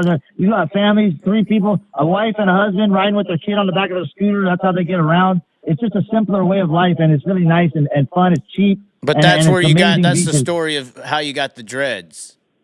Okay, so funny part about the dress. This lady goes, oh, let me do your hair. I was like, okay, how much? You know, she's like, $8 or something. I was like, okay. So I'm like, I go and I'm sitting there, and I didn't know it was going to hurt so bad. I'm like sitting there at this chair. There's 3 chicks pulling and yanking on my hair. I'm like, oh my God. I'm like, this is driving me crazy. I hate when people touch my head, first off. And I said, lady, I got to use the restroom because I just needed a break because it was hurting. They said, beauty takes pain. I was like, beauty takes pain. I'm like, I didn't sign up for this. You know? Oh God! So Imagine if P. Diddy said that. Right. Exactly. So I go to the bathroom, but this bathroom door locked from the inside out. So I got locked in the bathroom with this little window. It was like 100 degrees, and I'm in there for like 45 minutes, like starting to get claustrophobic, like tripping out, like yelling out the window, help, somebody come on, like banging on the door. Nobody came. Finally, 45 minutes later, they come. I go, man, I've been locked in here. I couldn't open. The door opened inward, not outward. So I couldn't kick it. I couldn't kick it open or nothing. It was like, so I was stuck in there. I go back out and I said, I got to go get a couple beers. I go, I can't, this hurts too bad. I was like, I didn't know this was going to hurt so bad. So I finished getting my dreads. Then I never wanted to get them cut off because I was like, I went through hell getting those things on. I'm never cutting those off, you know? Okay. But I felt like I had a little helmet on all the time with them. It felt like a little protection. It was kind of nice. So you know? On the back end of this whole explanation of the Williams Grove incident, did anybody ever come to the truck? There was one point you were like, I got a Ford F-150, bitch, come and get some. Did anything ever happen or what happened? What ended? Well, after this camera's done clicking, what happened? No, nothing happened. It got quiet, and Jonesy ended up, you know, the one guy tried taking a swing at my crew, my crew chief, and then that ended quickly, you know, because when I have a team, our team sticks together. Like, that's what our teams will do. When I'm with the team, they stick together, and I stick on their side, they stick on my side, and we stick together. So nobody was going to do anything, and there was nothing to be done because really it was nobody's fault that was involved in it. It was the people who were making the calls in the flag stand, you know? That happens and a lot. And they weren't even around. Yeah, exactly. Yeah. People get mad at those decisions up top, for sure. I didn't hear. Was I right about the numbers, or was I kind of close to being correct? I was mesmerized with the hair, so I had to get the story on that. Let me see what the actual Tyler Walker wins. Let's see here. Tyler Walker wins Kings Royal video. Let's see. So the fight is 500,000 basically. The Kings Royal is 571 views. My point exactly. Not 571,000, but 571 views. I think the proof is in the pudding right there. I mean, it doesn't get any more clear than that. This is why I go the route I do half the time. It's like, fuck all this. You know, y'all think people say I'm unprofessional. I say, no, motherfucker, I'm professional entertainment. You know, because this is an example of that in a way. I mean, I'm not advocating for people to halfway get molested and their hair braided and then go to Williams Grove and cause fights. But you said there were 3 girls around you saying it's going to take pain for beauty. That's interesting. I'm not advocating for that much of extremism, but I mean, but they were beautiful women too. They were very beautiful women. Sell it. Just sell it. What else is in Bali? This is scary. So I had the first night I got there. Oh no, he's going and I go to Bali. All right, let's hear it. I go to this dance club and I'm like, cool, and I'm dancing a little bit, and this girl goes, you know how to ride a motorbike, you know? And I'm like, you mean like a bicycle? She's like, no, a motorbike. I go, like a motorcycle? I go, yeah, I know how to ride a motorcycle. She goes, let's go to this other place. I go, all right, cool, let's go. So she has me jump on her scooter, right? And she jumps on the back. So we're riding, and these cops try to stop me. You know, they're like, hey. She goes, go ahead, go. I was like, oh, shit, I know how to do this. What the hell? What the hell? So from that point on, I knew I didn't have to stop for the cops. They didn't have any real. I mean, so you didn't have to steal the bike to survive, right, or get your money back. This was just the cops were on feet. They didn't even have cop cars. So it's like she goes, go. Like I was like, oh shit, okay, I got no problem doing this. Let's go. We took off on the scooter and away from the cops we went. You know. And was this before or after the braiding? This was after the braiding. No, this was before the braiding. Okay. This was the first night I got there. The first night I got there, I realized how much I was going to love that place because the cops, there was no cops on cars. They were all on foot. Oh my this is gonna be easy. God. Oh my. So interesting that you say that. You mentioned dance floor. I heard that your dance moves are legendary in the racing world. You not only did backflips in Victory Lane, but apparently if there was a dance floor, you were trying to put on a fucking show.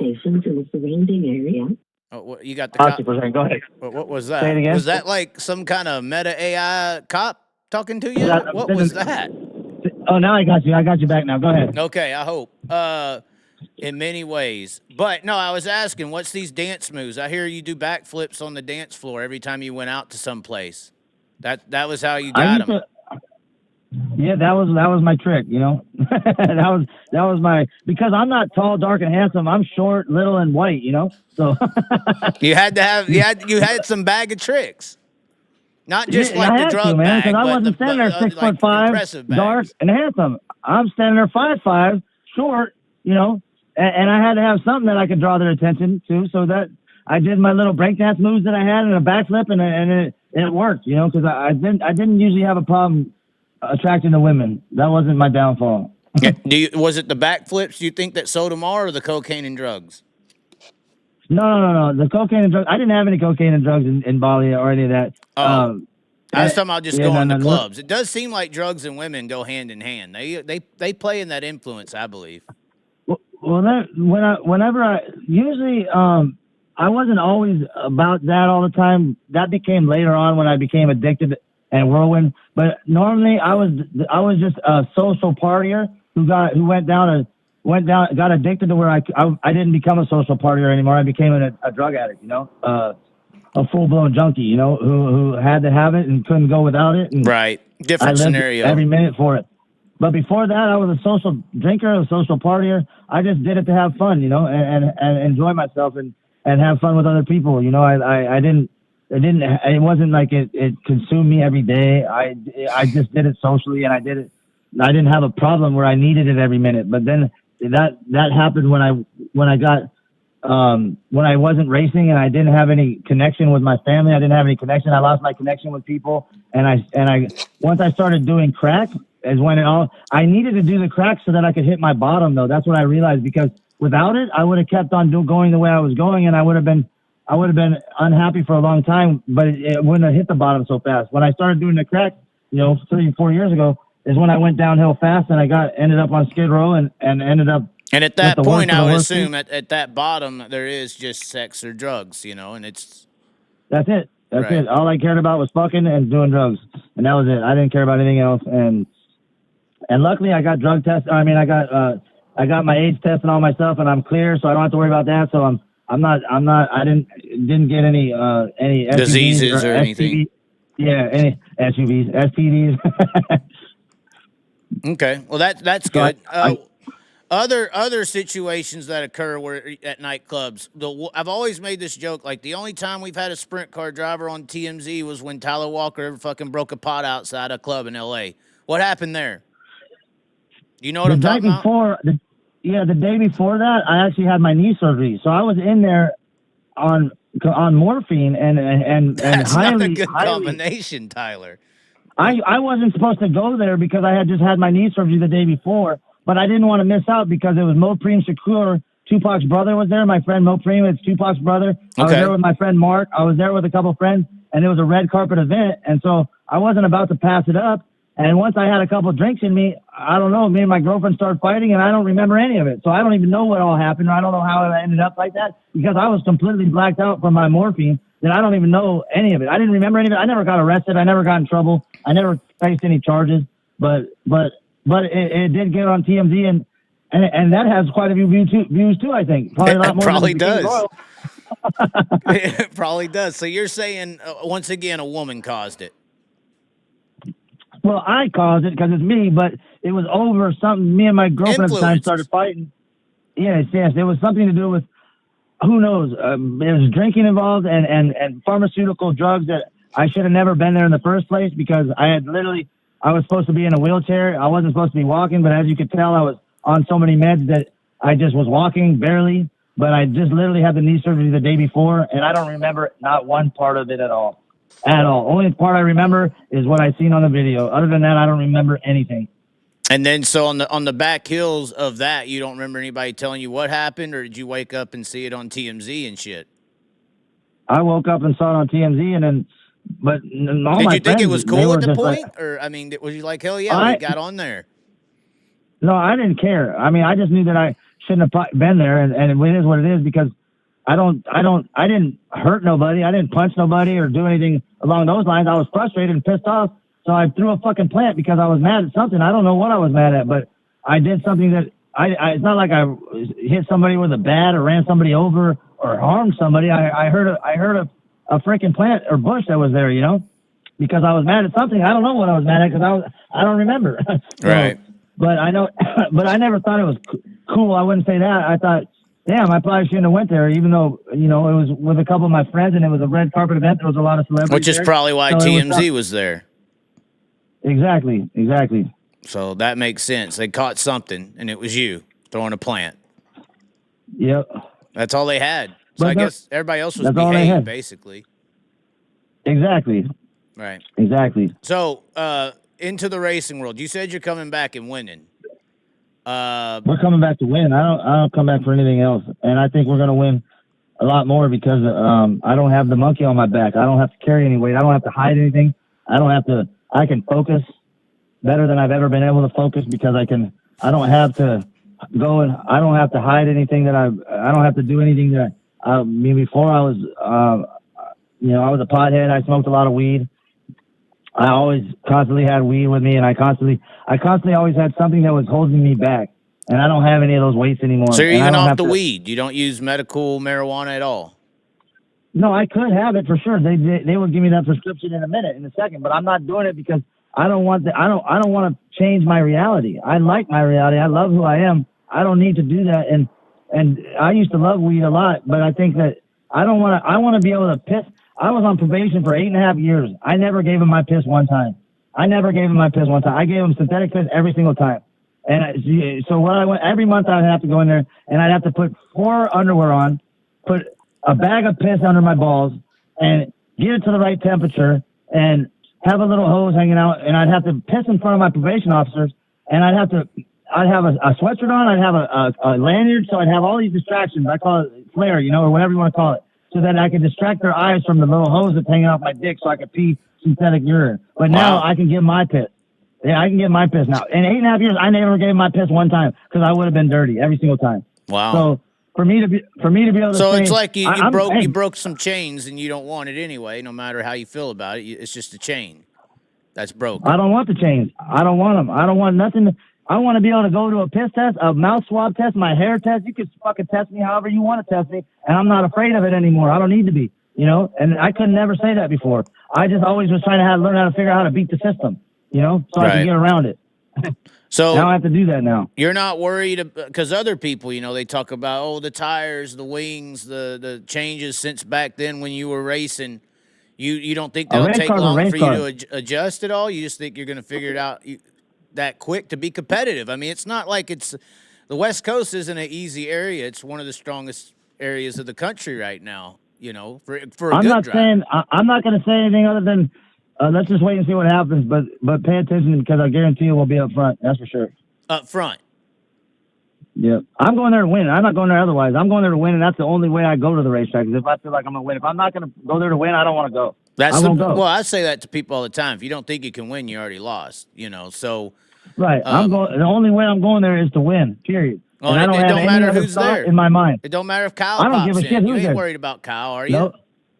Nobody. You probably don't even have I'm not worried opinions about on Kyle anybody. Larson, do you? I taught Kyle Larson how to swim. He's a good friend of mine. I love Kyle Larson. And you think you could beat him on the track not first go? You Of think it would course. take a couple times, or you think you could do it next week if you had the chance?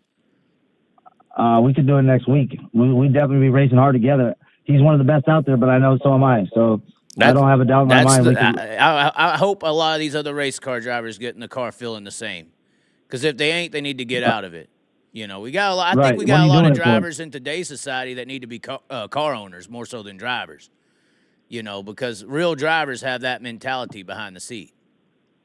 Well, that's why you see me get a little bit passionate and a little bit upset sometimes, because I'm only there to win. And if something's getting in my way of that, I'm going to voice it, I'm going to express it, and I'm going to let people know this isn't right, you know? This is bullshit, you know? Because I only came here to win. I didn't come here for anything else. I don't, what's that Talladega Nights? Second's the first loser. And that's how it is for me. Right. I don't give a shit about second, third, fourth. I want to win. And that's the only way I really feel, I don't feel complete, or I don't feel like we did our job if we don't win. I feel like that's what we're there for. And if we don't, I'm happy with running second if we did our best, but our best should be winning. Otherwise, I don't believe we should be there, you know? And so you say you got a ride lined up in 2 weeks at Chico. Who is that for exactly? It's Austin Torgenson. It's his brother's car, Ashton, the one who's out there running Jacob Allen's car. Right. And it'll be his car. And then there's so we're gonna run Chico, I think, is what our plan was. Maybe that's what we're looking at. And then I don't have a seat, I don't have a helmet, I don't have a suit, I don't have anything. So I need to call a couple friends and hopefully have some people send me a seat or send me a helmet, send me a suit, send me everything so I can be ready. We got a new sponsor here, here. Shield Protection, Kevin Sharrah over there. They just started doing things. Justin Sanders has got a suit from them. So maybe Shield. If you need SandBlasting in Hollister there, you know, some people over there in Bernal country. So maybe you could get some. I'm sure there's a lot of people that want to support this comeback. I mean, you're getting in a ride relatively quick, you know, compared to most people. Yeah, I agree, but I like to do things fast. I always have done things fast, and I don't think if I didn't feel ready, I won't do it. But I feel like I'm ready, and I feel like it's time, you know. So, and I can't be any more ready than I am because I've been. I feel like it's like I think you said it on one of the things. The best rehab for me is getting back in a race car. You know, that's the best rehab for me. The environment's I get to do what I love and what I'm passionate about. Yeah. Yeah. And then Central PA, you said you do have something working there. Is that 100% sure, or is that just in the talks? Well, we just started talking. We actually started talking. As soon as we got off the phone earlier today, he actually sent me a text, and my buddy Frank hooked me up with him, and he hooked him up with me. And he's got 3 cars there, 3 Donut engines, got 3 Maxim chassis, got 3 sets of shocks, 9 wings. And he said we can come race whenever we want to. We're going to look at our schedules. Excuse me, and we'll see what all we want to race, and then what I can race out here with these guys. And I still want to continue coaching because I really enjoy being able to help the young drivers, and I want to help them with the aero stuff. There's a lot of things about these are the most goofy race cars to drive in the world. They're the hardest race cars to drive in the world, and so I can help their learning curve drastically improve without having to go the 3 years and get experience that I had to do. I can help them cut that learning curve in half, or even faster than that, because there's so many little things that you just don't know until you get a lot of experience, and I can help them with that so they don't have to go through it. And I enjoy watching them improve. I got to watch Bernal, man, he's on fire. He was the guy to beat the last couple wing races, and he wasn't doing that well in wing races. And I mean, he's on fire. He was going to win the last 3 races I've been with him at. We had 1, you know? Right. So, and it makes me really happy to be able to help him because I could give him a little bit of help. I didn't teach him how to drive. I didn't tell him how to drive. I just give him a little bit of pointers and help, guide them in what I think I can do to help them, and give them the security of letting them know, hey, this thing's going to stick, don't worry about it. It's going to come to you in about 5-10 laps. This is what it's going to do. Boom. And he already knows how to drive, and he's a phenomenal driver, and he showed it, Right. Well, and you also said, people are in the comments thinking that it's the Trone 39 that's going to get you. Can you say no or yes to that, or can you got to be I can't say no or yes to anything because I'm open for anybody who wants to, help me or be involved or support me. I'm open to all opportunities because I believe that God's going to put me in the right place, and I don't have any doubt about that. Okay. And then you said super late models. What's that? What's the deal there? I don't know shit about super late models other than they make pretty good money and they race on a lot of big dirt tracks that I like, Knoxville, Eldora. They race around PA, and I've never driven one, and I felt, I'm up to new challenges, and I think it'd be fun to have something new to try, and I think it'd be fun for me to do it because I'd have another challenge to try to accomplish something new, Because I want to win in every type of race car that I could get in, and I've never done it, so I'd like to get a couple wins in some of those, Right. Yeah, well, you definitely would be a draw at some of these events. The streaming companies, the tracks definitely would like to, like if you had Tyler Walker in a late model, I don't know where that's at, but that race just got some more viewers for sure. And then if you go to Central PA, no matter what that is, that's going to get some views as well. It does sound like the sprint car is what you've known the most, and I would assume you're more confident in jumping in that, or are you more confident in jumping in anything right now and performing? I think I'll be able to perform in anything because I've been able to do that in the past, and I've driven so many different kinds of cars that I don't think it's going to be. I could be wrong. I don't want to eat my words, but I don't think a race car is a race car to me. You got to figure out the balance, and you got to figure out how to make it go faster and make it go forward. And I feel like I'm one of the best at doing that. So I don't think there's any race car, because we won in Silver Crown cars, we won in pavement sprint cars, we won in dirt non-wing, we won in wing sprint cars, we won in all different kinds of cars.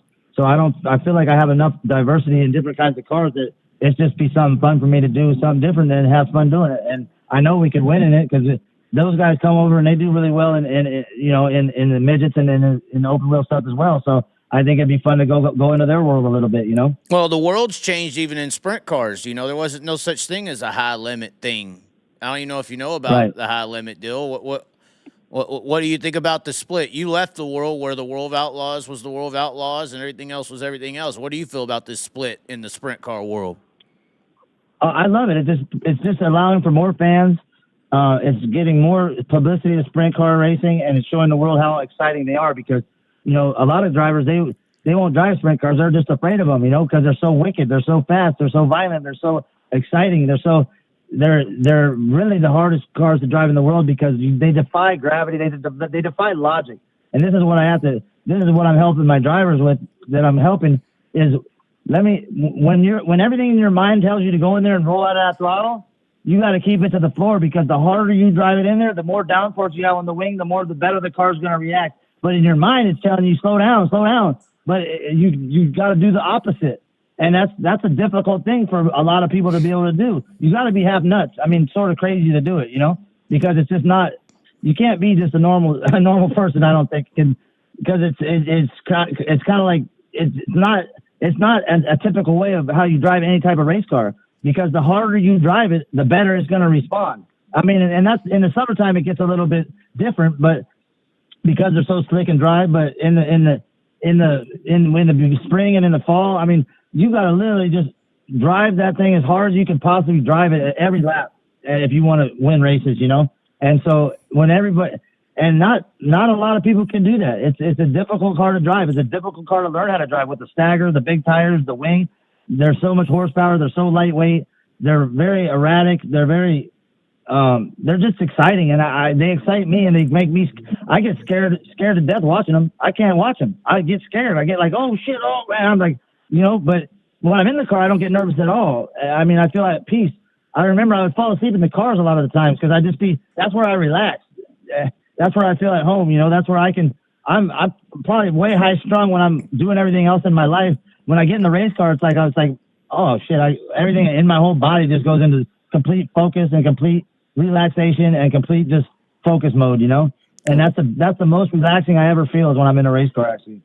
Well, what are you going to be at a track this next weekend? I know that there's Placerville racing up there. Are you still doing something this weekend? I'll be at Placerville both nights I'll be at Placerville with Austin both nights. First night we're going to run a 360, and then the second night we're going to run a 410. And I'm going to be there helping him out. So pay attention to him, watch him. And he's improving drastically. He's gotten a lot better. And I like watching him improve, and he's gotten better and better. And we're just going to keep helping him get faster and faster because he's very talented. He's got a lot of wins in mini sprints. And I'm just trying to get in his mind about there's nobody out here better than you, bro. Don't worry about any of these people. Don't look at the names. Don't look at the numbers. They're all the same. All you got to know is just go by them. They're all just the same. They're all your enemies. That's how I feel like it is. Every one of them. They're not your friends. When they're on the track, don't pay attention to who's in the car. Don't pay attention to the number. Just drive by them. They're going to be in your way because that's just the way it is. And don't be intimidated and just know he couldn't have won all those 200 races he won in a mini sprint. He's going to be able to whoop their ass in the sprint car too. we just got to get him more confident and more comfortable in the car so that he feels like Superman in the car, because he hasn't felt that comfortable yet to be that way yet, you know? Well, So, but once again, you said it. You gotta be kind of crazy. Is it more so a mentality deal? You know, you got to be crazy to get confidence. And I don't think you'll ever. I hear a lot of mini sprint guys and 305 and even 360 guys say that when they get in that 410, they never feel like they're in the track and they feel uncomfortable. I think that's just a part of racing 410s at a high level. You're never comfortable. You're just always pushing the edge. yeah, you're on the verge of crashing almost a lot, you know? So you're not crashing, but you're on the verge of... Like the car's never in the track. You're always on top of it. You got 900 fucking horsepower. Right. You got more horsepower than you do weight. So you're basically sitting on a bullet, you know? So, but when you can slow yourself down, your eyes, you're thinking, so that you actually, this is the first thing I tell every one of my drivers, the first thing is breathe. Remember to breathe, you know? That's the most important thing, because a lot of people, they hold their breath, and I'm guilty of it myself. When you get in there and you're out of focus, you'll just stop breathing, because you're just like, you know, because you're so much on the edge, you got to just go, oh shit, I got to breathe. I'm not breathing. Right. You know, like, because you're that much on the edge, you know? So, like, I used to put tape on my dash. They breathe. Remember to breathe, you know? Because as long as you're breathing, you're going to stay calm. And you won't make mistakes, you know? So, but it takes your breath away. They're so freaking fast and just, you know, so fun to drive. They literally take your breath away, you know? Like, it's a breath. It's like, there's nothing more exciting to drive than a sprint car. There's nothing. Right. Somebody in the comments is saying, ask Tyler about his former sponsor, Richie Rich. What are they talking about? Oh, that was a guy for the 88 car. He had a car that Tanner Thorson drove. He's a good friend of mine as well. And he's actually, he went to jail for, some things he had for manufacturing of assault rifles, like 85 counts of it or something. But yeah, but he's a good guy. He's a good friend of mine still today. He got out of prison. He was in prison for 5 years. And, but I don't know what they were wanting to ask, what kind of question about him, but he's a great guy. He's a good guy who got in a bad position, and he was just making money to try to pay for racing, you know. And I don't know all the details about the arrest. I just know what the charges were, what I saw, because I wasn't around all that at that time. But I know that none of that matters to me, because he's a good guy, and whatever he was doing on his own time, I wasn't involved with, so I don't know any details about that. But just assholes in the comments, I guess, trying to bring up something negative. I don't care about it. There's nothing gonna bother me, you know. It's not possible anymore. So when you left the sport, you're racing Sammy Swindell, Steve Kinzer, all these guys. Donnie Schatz is on the top of the game. You know, now it's a whole new host of characters. Are you looking at that as well when you think about racing again? Or is it just like you say to Torgerson, just who cares on the track? It don't matter. I don't really watch it too much because I don't want to get caught up in all that. So I try not to watch it too much because I don't care. When I'm out there, I just want to win. And I don't look at who's in front of me. I just want them behind me. And I'm going to do whatever it takes to do that. You know, that's how I feel. I feel like I don't have any. You're not my friend on the racetrack. I don't care who you are. I mean, we could be best friends, but you can ask everybody who I race with. I'm gonna race everybody the same. I don't race dirty, but I race hard, and I'm gonna get. If I got a position on you, I'm taking it. You know, and I race the same way with everybody. And I don't ever try to run nobody over. I don't ever try to race dirty. But if there's an opening, I'm gonna take it. You know, and you got to be solid about those when you make those moves. You gotta be confident about it so that you don't, get yourself in trouble, because if you're not confident about it and you hesitate, that's when you get in trouble, you know? Right. I was curious about this angle to all your experiences. You know, you said you got back here in the dirt world and you missed this racing family, got to see them all again, in California in particular. When you called earlier today, I was in the car with the guy named Mike Lutz. Y'all are all buddies, and you really perked up. I would assume there's a lot of people across this country in different areas that you had similar relationships with that you haven't seen in forever, especially PA. I can't wait to see them. I can't wait to see them. And I've had a lot of them message me saying they can't wait to see me. So I'm excited about being able to be around my friends that don't judge me and that love me because they know who I am. They know that I'm a good person. They know that I treat people with respect, and I expect to be treated with respect too, because I give respect, So, and so to be able to see all my old friends and all my friends that actually, they love me for who I am, and they know me, they know who I am, and they know that they love me regardless of what I went through and what didn't go through. They just love me, and they don't have judgments. They don't have doubts. They just have positive thinking, and they're just happy to see me, and they want me to do good, and that's it, you know. And that feels good to me. For the Tyler Walker fans out there who are, you know, late or young or old or whatever, and they're wearing, you know, freaking Apple 12 T-shirts and 35s, what do you have to That's say? awesome. What do you have to say to all these people? Thank you very much for being supportive, and thank you very much being a hater too, because I don't mind either way. I can't expect everyone to love me, and I don't care if people hate me, because I'm just gonna keep doing me and doing the best I can in life, and doing the best I can for the fans, and doing the best I can for everybody involved. And I love dirt track racing. That's what my passion is. That's what I love, and I'm gonna do my best at making sure that I can perform and put smiles on people's faces, because I like entertaining. That's what I like to do, and hopefully I'll be able to entertain a lot more people in the future. Well, that is a good subject, and I wanted to talk about this, and you just kind of reminded me when you answered how you just did. Even when I was talking, you know, positive about you and possible potential ways of you coming back into the racing world, we had a guest that comes on frequently. I don't plan on having him here anymore because we got to see his true colors.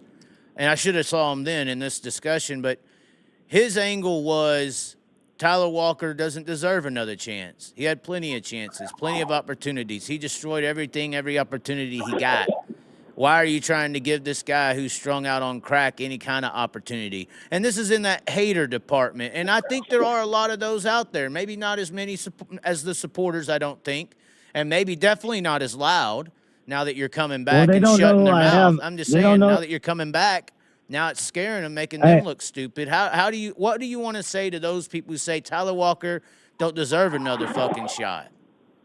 Hey, I don't really care, because first off, I didn't destroy any opportunities, first off, because if I did, I wouldn't have any more. So when people say that's a bunch of bullshit, because I didn't burn any bridges, because I didn't steal from nobody. Hey, there's not a team owner out there that wouldn't want to put me back in their race car, because they either stopped racing because they didn't want to spend the money. They stopped racing because sponsorship wasn't there anymore. But there's not a team owner or a team you can ask any one of my teammates that we work together, and they all love me and they all would support me. And I didn't, as far as me destroying any opportunities, I didn't destroy any opportunities. Either they weren't there or there was no opportunity. So I didn't destroy anything other than myself for a while, you know? All right, so, well, and I think that's their point, is he chose to destroy himself instead of continuing a racing career. Right.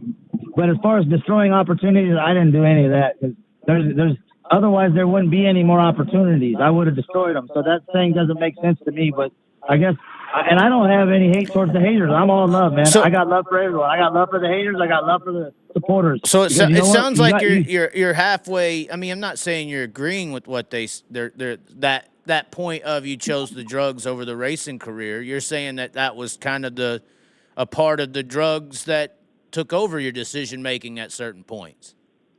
I didn't have control. I didn't have a decision. Right, I couldn't make a decision because I was addicted to a drug that consumed every possible thought of mine, and I couldn't even take care of myself, let alone try to make a decision. Like, I was just at the drug's mercy, and that's when addiction becomes, when I say that the obsession of the mind, when the obsession of the drug, you have no other thoughts. You don't think about anything but the drug, because that's all that you care about, because that's all that gives you that temporary relief from the pain that you're going through or the suffering that you're going through. All that people want when they choose substances or with any addiction is to relieve that pain or that suffering that they go through. It gives them temporary relief. It gives them another way not to think about what they're really dealing with in life or what they really have to deal with.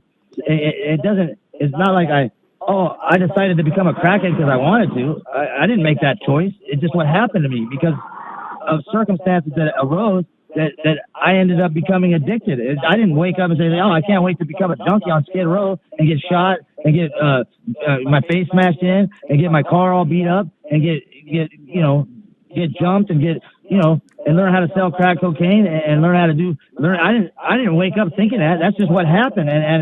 But that was the last place I ever thought I would end up, or the last place I ever wanted to be. But that's just what happened. But now I don't have to be there, and I lived through what most people couldn't survive. I know that for sure. So now it gave me an outlook on life that's a lot different. Like, I appreciate every day that I'm wake up, breathing, walking, talking, skateboarding, talking to you.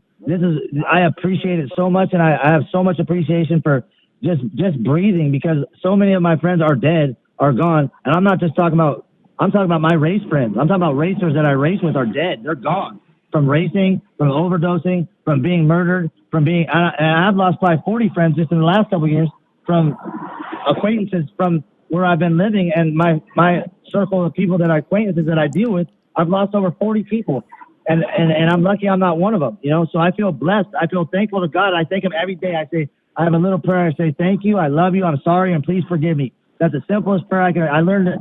And I say it every day. And when I get in my car, I think and I'm just so grateful and so thankful that I just say, thank you, God. I love you. I'm sorry. And please forgive me. And I feel God's already forgiven me. I don't need anybody's approval, because you know what? The only approval I need is God's. And I got that. I'm not tripping on nothing. I don't care what other people think, because I know where I stand with God, and that's my best friend, and I don't care what anybody else says or thinks, because I don't need anybody's approval or validation, and I don't need to justify, I don't need to defend, I don't need to do any of that. All I need to do is look where I want to go and keep looking forward, and I don't need to look back. I don't need to look.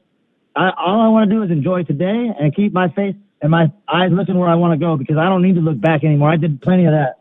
I don't need to do that at all anymore. So what you're saying is, for those who are out there saying, oh, if you gave Tyler Walker a ride, or you gave him this and he gets successful in dirt racing again, he's going to go right back to the party and the drug life. He's going to get right back. The cycle's going to repeat. Are you basically saying that the involvement of God in your life is the difference now in your decision making? That's an ignorant statement, because what it is, when I did drugs is when I had no money. That's what people don't. When I had no success, when I had no self-worth, when I had no life, is when I spiraled into a drug addiction. When I was successful and all that, and I was loving life, I'm not saying there's the party life gets anything, the best of them, like we talked earlier. It's involved in the racing world. I mean, right, but here's the thing: I'm not going to get successful and then want to do drugs. I want to get successful because I'm overdoing the drugs, because now I feel like I can really become successful now, and I'm really going to become successful, because nothing's going to stop me now, because I'm free and clear of everything that was holding me back before, and we still were semi-successful, but the level of success we're going to reach now is going to go way beyond what I ever was before, and I know that, because I'm not going to have it any other way, and I know that's what God's got in store for me. So it sounds like you have purpose. I got purpose now. I didn't have purpose. That's when my addiction took over. When I had no purpose, I had no self-worth. I couldn't take care of myself. I couldn't take care of my woman. I couldn't take care of my dogs. So when you start living like that, I didn't know what to do. I didn't know who to turn to. I didn't know I didn't know what to do. I didn't have the tools that I needed to overcome that, and I do now, because I know that the clarity that I have today, I've never felt this clear in my life. I've never had this kind of clarity where I feel like God's got his hand on top of me and is literally just placing me and putting me wherever he needs me to be or wherever he wants me to go. I'm not trying to control where I go and what I'm doing. I'm allowing to pray and meditate and let God guide me where he wants me to be, so I can do my best at what he wants me to do for him, and what I'm supposed to do, which is bring and shed light and love for as many people as I possibly can, because that's what I'm here to do.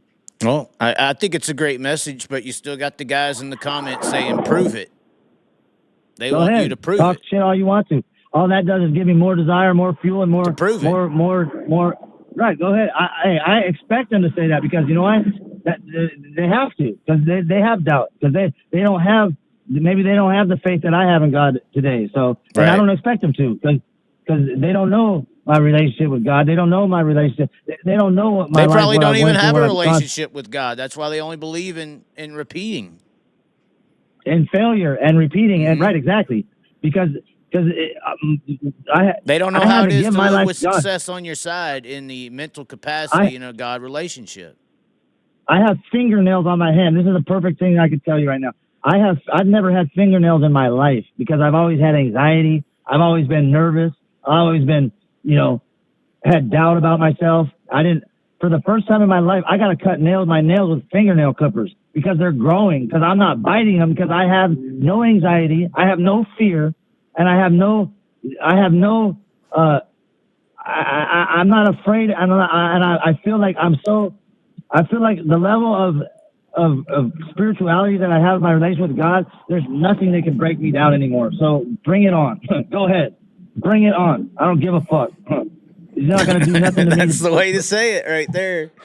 We got a live crowd. They're all like, "Fuck yeah!" The live crowd that supports you. They got their 40-year-old Tyler. How old are you, Tyler? 45. 45. Okay, so you're an 80s baby, right? Or 79. 79. There you 79, go. yep. Okay. So you're only 40. You still got time. I mean, we looked it up the other day. Sammy Swindell was winning 20 World Outlaw races at 50. You know, people forget that. You know, Sammy and Steve were winning races on an outlaw level in their 50s. They declined when they got to the 60s and 58s, but they were 48, 54, 55 years old. Daniel Foxy won the World Outlaw Championship. He was probably 47. Right. Yeah, it's true. And technically it should be easier today because look at the fucking safety of the seats and everything and the comfortability. Right. Obviously, you can still get hurt in them. You know, there's some safety innovations that ain't happened really. The cars are still the same as when you wrecked them. But the seats are better. You know, the helmets are better. The headrests, all that stuff. And of course, you didn't race in too long I of a didn't time even tell you period. this. I had neurologists tell me that if I hit my head again, I was going to die. Like so right now. When I heard that, the neurologist said if I hit my head again, I'm going to die. So you're saying you could die at Chico if you wreck, getting the pile up? No. They told me this. They told me this 10 years ago when I stopped racing, basically. So that kind of took the fun out of racing when you hear a brain doctor tell you you hit your head again, you're going to die because I had so many brain injuries. I've had over 20 concussions and 2 comas, and then so I've had brain injuries. But you know what? I got hit head on by a car with my helmet flew off my head, and I didn't die. So what the fuck do they know? Right, that's true. I mean, the proof is in the proof. You know, proof is proof. They don't know shit. They don't know enough about the brain to tell me that's going to be the case. Hey, I don't believe it. Hey, I won't believe it. I mean, I agree. They told us during COVID, stay 6 feet apart. But, you know, I was with the girl at the time. She had COVID. And, yeah, I still did my manly duties and never got COVID. So I was 6 feet in and didn't get it. What are you talking about? You know, I'm just saying. What are y'all fucking saying? Got COVID. Well, okay, I was 6 inches in, you know. I don't believe doctors because that's why they call it medical practice. Yeah. Because they don't know what the fuck they're doing. That's based on monetary. It is. They don't know what they're doing. They can kill you, and they're not responsible for it because it's called medical practice. Right. Yeah. Did we just lose you, Tyler? I think we did. I think we hit the 2-hour limit. The 2-hour limit always gets hit on this this call system we got. Hold on, we're calling him back. He's not gone. He's not incapacitated. He didn't hit his head tonight, ladies and gentlemen. He's still alive. We got to a 2-hour limit on this caller deal. We're good for another 2. We're good. I didn't even realize we've been on the phone that long. It seems like we've been on the phone 10 minutes, but that's awesome. I mean, it is Skid Row. Anyway, no, I'm just kidding. So if you hit your head again, you could die. But you're saying you already got your head hit again and you didn't die, so they're fucking stupid. That's what you're saying. That's what I'm saying. I'm saying I don't believe what they say, and I'm not going to because, you know, I got hit on my motorcycle head on and broke my neck in 2 places. My helmet went flying off because it hit it so hard. I bounced off the concrete with my head, and I didn't die. So what the fuck do they know? But if they could convince you that, then you change your whole entire life and you don't have no fun because you're worried about whatever they said's wrong with you. Then you're going to be dependent on them to make your life better and enjoyable because they control the fear of death. Fear of death is probably the biggest controller of and it's funny, you know, humans are one of the only animals in the world that recognize the concept of tomorrow, you know, and if we are one of the only things, I think, in existence that can be threatened with the concept of tomorrow. Not a lot of animals have the fear of death. They don't understand it. And it's a control tactic for human beings, big time. Yep. That's how they control the masses. Yeah. Fear. I mean, 9/11, COVID. Right. $700 billion to the defense industry. Yeah. Because you don't want to die, right? We need terrorism, this to, right. Yeah. It's the industrial military complex.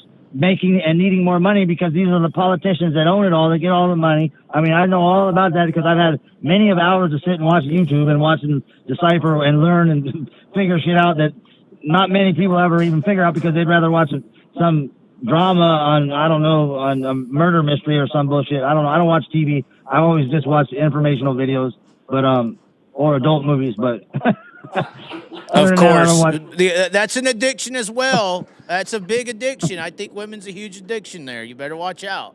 Of course it is.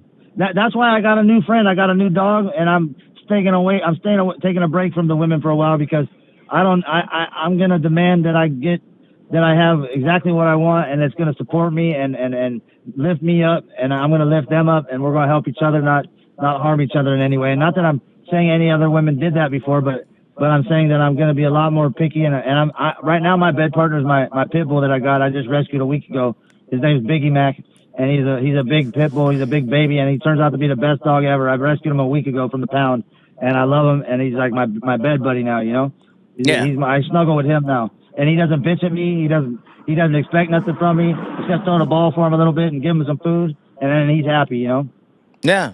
I told a woman one time, I just want somebody to be loyal and have my back. She said, get a dog. So I guess you literally went to that degree. Yeah, well, I can tell you one thing. The dogs have really taught me how to love, and it's almost to an extent that it's hurt me, but it taught me how to love unconditionally. And I don't love with expectations. I love with my heart, and I love unconditionally. And sometimes I've had my boundaries taken advantage of because of that. But trying to expect the same love back is hard. Yeah. Right. Well, not many people understand that kind of love. They only know conditional love. Mm-hmm. Do this for me, I do that for you. Do that, I'll love you. Right. Do this, I'll love you. It's not like I love you regardless. I love you for who you really are. I don't want you to change. I want you to be who you are, and I love you who you are. That's real love, you know? Right, Those and that seems to be real. the racing world for you, and for a lot of people. Now. You know, for a lot of people, the racing world is unconditional in the appreciation bracket. Speaking of that, you talked about the wrecks and all that. We talked about fear. A guy in the comments named Cody Ernest, he said, never fear death. This guy's actually pretty cool. Let me just tell you. I know you're not watching the show. I don't fear death. He actually got into a wreck on a motocross track, and it, like, split his neck open, all kinds of stuff. Fractured, like, L1, 3, or 2, or 3, and 9. I mean, we got the graphic up on the screen of this. He actually just came back here recently and is about to potentially qualify for some Pro-Am stuff. And nice. he had to build a neck brace so that he can't move his neck, because if his neck moves, he basically, like, is fucked, you know? So he built his own custom neck brace. It's actually pretty astounding to be able to race. That's awesome. That's amazing. Yeah. And he has all my support, and I don't fear death because one thing I did learn, I had to give my life completely to God. Where I was living, where I was staying, on the verge of death every fucking minute.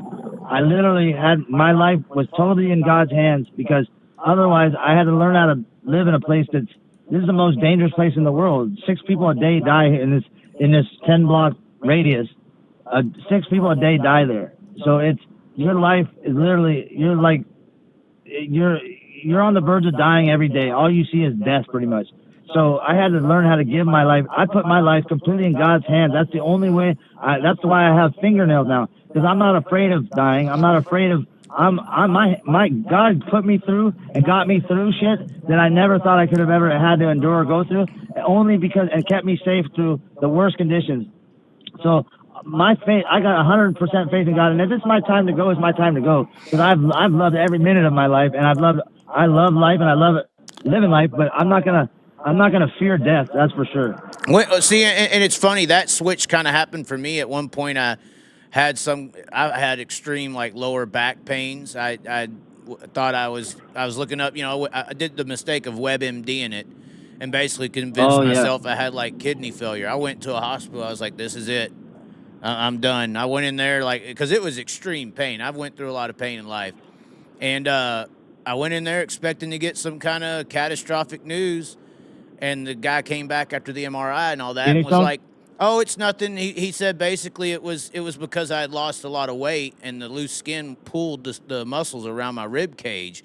And it was actually my muscles being ripped on my ribs, and that was causing all this side and back pain. Well, I know about kidneys. I had kidney stones before, and if you're talking about your kidney, that's the worst pain you could deal with. Well, 'Cause that is just- luckily it didn't. It wasn't that. It was something else. But I in that moment, what I'm saying is there, like, when I walked into that hospital, I was like, this is it. Like, I had really convinced myself this was it. And when I got the news that it wasn't, that kind of changed my perspective on life instantly. And that's, now I've traveled the world. I've went everywhere. I went and did this racing deal. I've went and played music. I've done a bunch of stuff. I feel like when you face that death moment, or you really, a switch turns on when you really recognize death is inevitable and there's nothing to fear because you're a speck of salt in a giant ass, pepper jar. Yep. When you talk about how long your life actually is, and the fear of death, why is everybody convinced Keeps they're you from living living. forever? Who convinced these That keeps people you from living. that they're When you fear yeah? death, you don't live. Who's right. convinced them they're living forever? So you're afraid of something that's going to happen no matter what, that no one in the world's history has ever defeated? Right. It's not possible. Right. So when you fear death, you actually keep yourself from living. Exactly. What are you doing? I'm going 9 to 5 exactly. to get this job, to get this house and this car. Okay. If that's Right. living, God never said go to work. He said go through provision. Provision is purpose-based lifestyle that is some form of provision is where God provides you a way of living. To survive. To and living, survive yes. through your provision and purpose of life. The world Right. has convinced you, or the devil, in my opinion, has convinced you your Completely. purpose in life is to make this money, get this materialism, get this girl, Right. get these things, used all the items that have been made and manipulated to manipulate you into a workforce slave life. It's basically an invisible slave. That's what they've done to our society completely, 100%. And they've made it so that everybody feels, oh, check out my new car. Oh, look at my new this. Oh, look at that. Well, I wanted to write a little book on rich people because rich people, most of the time, the rich people that I know were quite unhappy. I'm not saying everyone, but for the most part, because I tried to study it and I tried to figure it out because why are rich people unhappy? They have everything they want. But what happens is they have so many things, they acquire so many things that they have attachments to, that they attach themselves to. Then they become in this fear of losing them. Instead of sharing them with everybody and giving back, what true happiness comes from within. And when you can share that stuff that you have, instead of worrying about it getting hurt or disappearing or going away, then you've lost faith in God. You've lost faith in the fact that you can't provide yourself with that anymore, and you've lost the your soul. reality of your soul. Because if you can, when you have 6 cars sitting in the garage and you don't drive them, and like if you would just let your neighbor who doesn't have that or something come check out this car, come drive it, see the smile that they get on their face with fucking being able to burn out in it or some shit, they're going to be so happy that it's going to make you happy that you could be able to provide that for them. But they become so attached to everything, they worry about losing it all instead of enjoying it all and sharing it all with everyone else, that they don't know how to have true happiness or inner happiness. Well, and I also think that their rich people's minds are opened up to think about life too. The regular average person is always consumed with the thought of money and acquisition because that's the only way they survive. They can't survive. Now, that's where the manipulation is. God says he will provide through provision for your survival. People don't believe in that, though. They believe in the system that is provided to tell you how you should or should not live and how you will be able to survive. It's a zero-based, faith-based lifestyle when you're in that lifestyle. You have no faith in God, and you're paying for it. That's why you're going through your financial struggles and have a unsuccessful, unenjoyable life. But I think also, I tell everyone, go ahead. If you figure out what you like to do what you like to do. Whatever your passion is, find some type of work that you could do in your passion, because it will never be work. You won't be working, and you're going to be so much more successful at whatever that is because you're going to enjoy it, and it's not going to be working. Right. But when you just do something for money, you're going to be unhappy no matter what, because you're actually doing. You're subservient. You're not doing what you're being a slave, and you're doing what you don't want to do. You're for money. That's like the worst way to ever live, in my opinion. I can't live that way. That's why I haven't ever lived that way. And I've been blessed to do things. I had a motorcycle shop. I was doing motorcycles. Where are you at? You lost the phone or something. Where are you After at? being around Jonesy, I just fell in love with motorcycles, and then when I crashed, I lost all my motorcycles. I had about 30 motorcycles built up that that when I got in that motorcycle accident, I lost my house, I lost my motorcycles, I lost everything, and then. But I didn't ever feel like I was working. I was able to meditate. I was able to focus on building motorcycles because I was just having fun doing what I like doing. But then I've been able to do a lot of things. I've been able to train aggressive dogs. I used to run ads to people that had aggressive dogs. The first thing I would do is take them on my skateboard to a big hill, and I'd go down that big hill, and I'd be going faster than they would. So they wouldn't right away. That aggressive dog would look at me like, "Oh shit, this dude can run faster than I can. He's the dominant one. He's the boss." Because I would drag them with the leash, flying down this hill, and then they'd become, like you said, they become submissive at that point. So then I could work with them and teach them. Oh, energy, you know. Right. Are you there? Yeah. But these are just a couple of things that I've been doing while I wasn't racing because I thought I was going to die if I hit my head. So that was another reason why I wasn't racing, to be honest with you. But now I'm over that, and I don't need to worry about that. But I think I'm going to get going because I want to go lay down. I'm kind of tired, and you guys are getting late there. Yeah, that's fine. Did you guys have anything else more you want to talk to me? Because and I'm sitting in my car right now, so I could hear you guys better and talk better. But I don't know if you guys wanted to ask me anything else. But otherwise, I was going to go lay down and just try to take a nap. No, it's fine. It's fine. Well, I'm sure a lot of people are looking forward to you racing and are happy to hear from you tonight. It seems like this is they said if this is him tired, wait till he gets jacked up in the race car. Basically, I need that. I can't wait for it. You know, I'm looking forward to it. Yeah, it'll be interesting. I guess if people want to meet you or say hi or take pictures or whatever, have you signed anything yet since being back? I mean, they could see you at Placerville. Yeah, no, I got my first trophy there. It means the world to me because I don't have any trophies. I always gave my trophies to the car owners or to the team, and I never kept them because I had so many. I didn't know where to put them all, so I didn't have one. But now I have one, and it was a guy who was from a trophy from Marysville with Clyde Lamar, the owner of the 3C car. He passed away, but and it means the world to me. They brought it to me. He said he had got it. He had it in his shop, and he was looking up YouTube, and he saw it was on the videos, and so he brought me the trophy to Placerville, and I got it sitting in my room right now. And it means the world to me. So I look forward to saving some of the trophies that we earn and that we get because I got to remember that I got to have memories of accomplishments so I don't ever get back in that dark place again, you know? Right. Well, and speaking of dark place, this is a good question. I don't know if L.A. is the best place to be. It seems like a very dark place. Why do you stay in the L.A. area? Why do you not try to go to another section or? This is where my house is. Okay. This is where my house is. This is where I live. You know, this is where I have housing. The city gives it to me. So I don't have enough money yet to get my own place. Eventually here soon I will. And I'll be in a better environment. But right now this is what I'm dealt with. So this is what I deal with. And it's not my ideal location where I would want to live. I like Santa Monica a lot better. I like Venice Beach. I like Hermosa Beach or Manhattan Beach. I like Manhattan Beach is really nice. That's a really nice one. Really nice.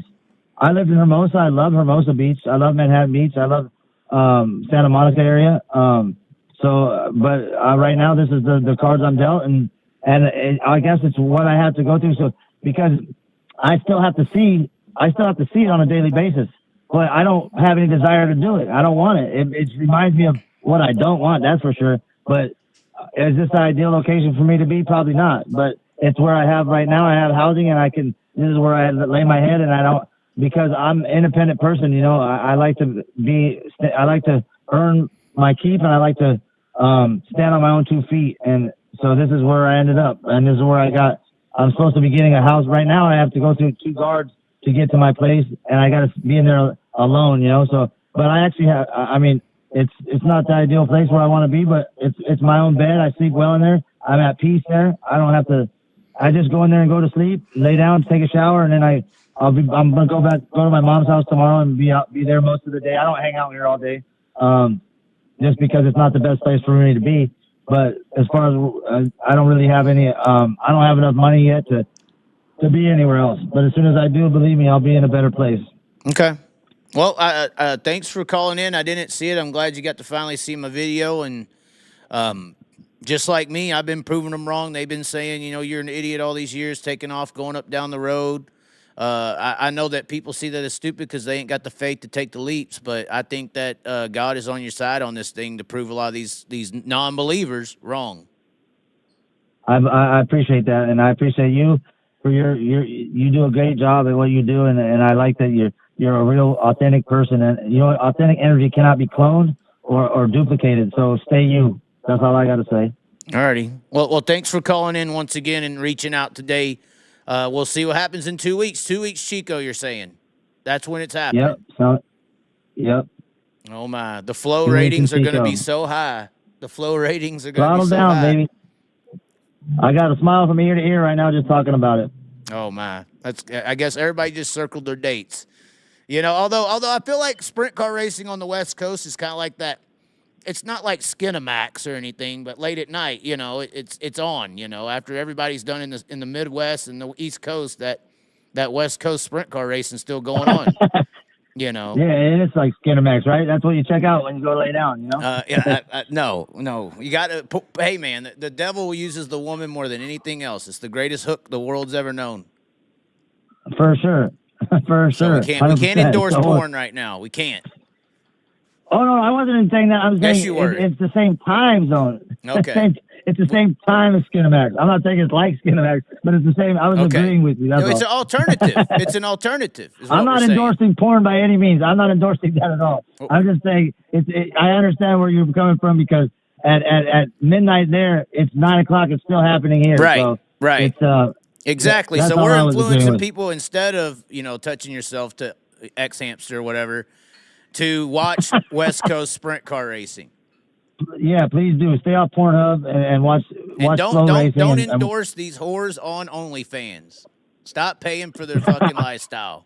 I don't even know nothing about that. So I was told, you know, I have no idea. I've never been on there. Don't know what it is, but I've heard about it. But I can imagine what it is. It's but one of those I don't things know to nothing stay about away from, like the dark web, you know. Okay, well, I don't know shit about that either. So I don't watch TV. I don't fuck with OnlyFans, and I don't know nothing about the dark web. But I know that pay attention to Chico in 2 weeks and watch our success because we're gonna be fast. Okay, well, Connie says keep up the good work. I think everybody's saying that, and I think this is the year. A lot of God's people are being used as examples of faith and belief, and I think that you're going to be that guy here soon, very soon. It'll be interesting. I don't know if you're going to win first night. I think you should be confident, but I think there's some good drivers out there. You're going to have your hands full, Tyler. There's some good ones out there. For sure. I wouldn't want to do it if it was that easy anyways, but so I don't expect, but I expect to go out there and win. And I know that I'm the best one out there, and that's just the way I feel, and I won't ever change that feeling. Otherwise, I wouldn't want to do that either. If I'm a car owner, I don't want a driver in the seat that don't feel that way, period. I don't want a driver in the seat that thinks somebody's better. Yeah, that's the way. If your mentality's not that way, you don't belong in there. Exactly. All righty.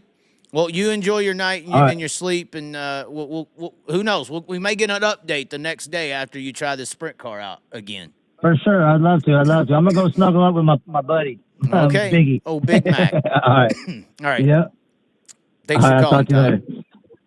All right. Bye. So there it was, ladies and gentlemen. Tyler Walker calling in to the show.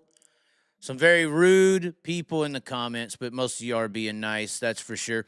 By the way, I said this earlier. I know we are about to get out of here. We're just past the 222. Oh God, 322 once again. Skulls and bones. I did learn that we have been pronouncing a World of Outlaw driver's name incorrectly all these years. We have learned, speaking of Big Mac, it is actually Carson McAdoe. It is not Carson Macedo.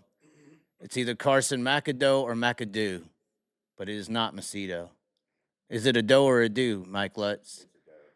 It's a doe. Now, y'all are all, I know I said Mike Lutz, and y'all may all leave now, because last night Mike got on here he had 2 bottles of tequila, ladies and gentlemen. He had 2 bottles of tequila on the show, and we were talking to Cody Jacobs, and he came over here and just guzzled his whole family. I love your whole family, Cody. I love you. Oh, my God. I love everything about you. Oh, God. Please give me your setup so my son could win. That's all it was, basically. He just wanted the setup book. He knows how it is. He knows how it is. But we are here. We are here for Western PA Speedweek. Who is actually here And they just pulled out Bush Apple. I am fucked. No, not right now. We can't endorse drug usage. We just had Tyler Walker on the fucking show. What the hell's wrong with you people? Did you bring some synthetic weed too or something? Fucking the Kratom is in the building. What? Who's here? We got 60 people here, so we're trying to point out. Hold on. We'll see if we can get them. There we go. Here's our live audience. There you go. It's you now, buddy. How's it feel? So Ricky Peterson, you're just here hanging out, and who's that guy? Is this that? Oh, you're the Spitballer guy. That Brandon Spitballer or Holler? Oh, it's Pit Holler. I'm sorry. And this is Mike Lutz and his kid. His kid's very quiet. Mike is not.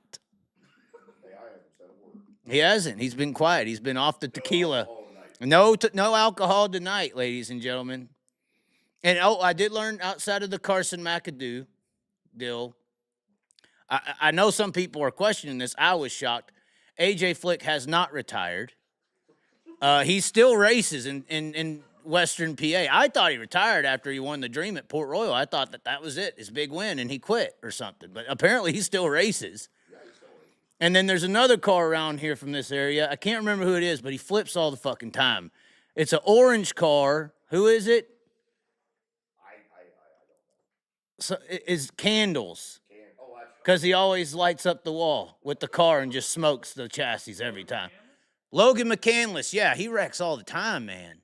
Not more than Spit. I was at Triple X, and they had 11 chassis lined up for Brandon. And I was like, or no, for McCandless. McCandless. It was McCandless. Yeah, they had 11. Or, yeah, well, all y'all's names are Jeremy Cornball. 305. Not this Jeremy Weaver guy, or that's Jeremy Weaver, yeah. I went to his shop. He's pretty cool. He's all right. No, 5 houses down is a 305 operation. Jesus. Oh, my God. No, it's not. Yeah, 305 Jesus. That's a good name. He needs the long hair, though. Does he have sandals on? He brought me a T-shirt. Now I have to accept or reject the T-shirt. And Bush Light Apple. He did bring this. We're not endorsing it yet on camera. It's just like Tyler. We turn it off and go touch ourselves to porn, even though he didn't admit it on the show. He was too about it, guys. He was too about it. Somebody in the comments said Brandon Mattis punched AJ Flick. What does that mean? I got a video you want to see. Oh, they got the video. Oh, no. Somebody said Lynch drove for him. There's a lot of guys who should not be drivers. They should be car owners. There's a few of them. When you got guys out there just wadding cars up with all the money in the world, they need to be fucking car owners. Seriously. Think about how many good 305 drivers could jump in these Premier 410 rides that are getting wadded up and win. It's just like Logan Spar. Somebody just said Leighton Wagner flips all the time. It's an orange 38 car. Who is that? What are y'all? Who is Leighton Wagner? Y'all got another Wagner? Is it related to the other Wagners? Is this an Amish like orgy or something? Oh, we do live in Amish country. It is Amish country. What about Mennonites? No, that's more over in his area. Oh, fuck. That's over where Trump got popped. Oh, shit. Not McCandless. Leighton Wagner? Somebody in the comments says he flips all the time. Is it true? I don't really know. We don't really race it. Is orange a bad color around here, I guess? No. And then Ricky Peterson Jr., that's you? And you drive what? Go-karts? How about that Mattis punching Flick? We're not showing fights on the show. I feel like it's going to be like the bum fights from like Skid Row. What? Punches windshield out of his Tesla. Oh, my. We can't condone beating up other drivers. Okay, let me see the video. Damn it. It should go in. It's a snap that goes into the other one. He walks up and then just Unleashes. gets after him. That's a very short snap. But yeah, I'm just surprised he still raced. I didn't know he was still racing. He won the Dream. He went to Central PA, and then I thought he retired. He still races. He won the Dream. No, he won the Dream at Port Royal. AJ Flick. Oh, the living legend. Yeah, they call it the Dream. Yeah, they call it, yeah, 10 grand one. Yeah, he won it, and then I thought he quit.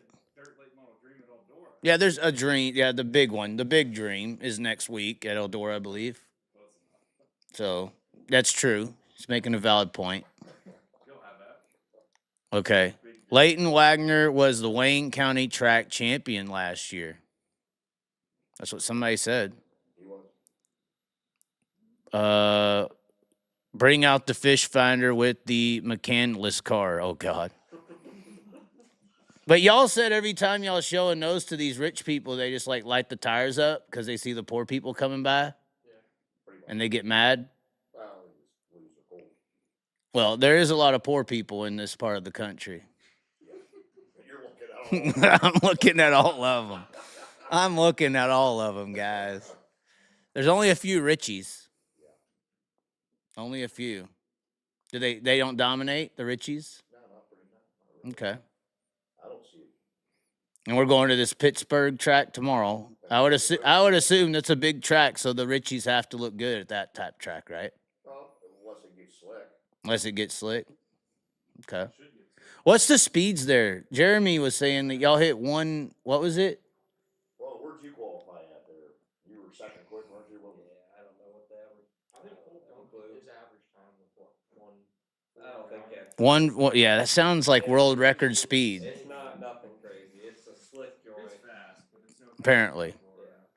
Maz got suspended from Lernerville for 3 weeks for punching AJ. Spit Holler and Billy Dietrich ballot out for Western PA Speedweek. That's what y'all think. Billy bailed, yeah. He did? He bailed completely? I saw that, yeah. Just because the first night rained out, he bailed. So I guess he's not coming. Anyway, that's our PA Speedweek update to end the show. I guess. Okay. Anyways, I guess thanks for tuning in. Check out the sponsors we had come across. Of course, Deathridge Racing Opticians for all your optician work that you may need. We did have some new sponsors come on board. SandBlast Service for California, y'all's region. If you need any sandblasting services needed, they're located centrally in California. They're in Hollister. Little Pecker Landscaping. Yes, this is a real company in Reading, PA. They apparently they get the big pecker done. And then Shield Protection, once again, a new startup fire safety race equipment store there by Kevin Sharrah, very well known. Just got the Justin Sanders situation all lined up. He's out of the bubbly brand suit that's 10 years old. It's because of Shield Protection. Prime Composite Innovations, of course, the cheapest, best carbon fiber bodies on the block with Kevlar integration. And then you can't forget about impact signs, awnings, and wraps. Check those guys out for anything that you may need.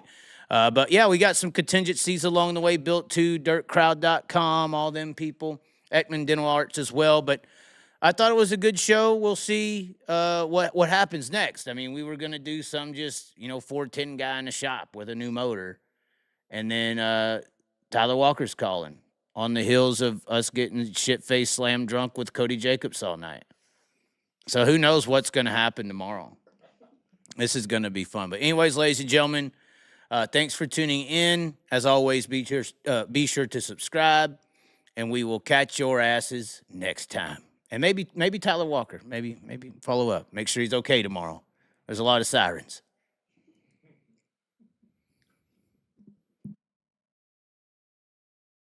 And they growl about it, lonely like old bro Joe. Cartel gonna care for me, not you, cause I'm the CEO.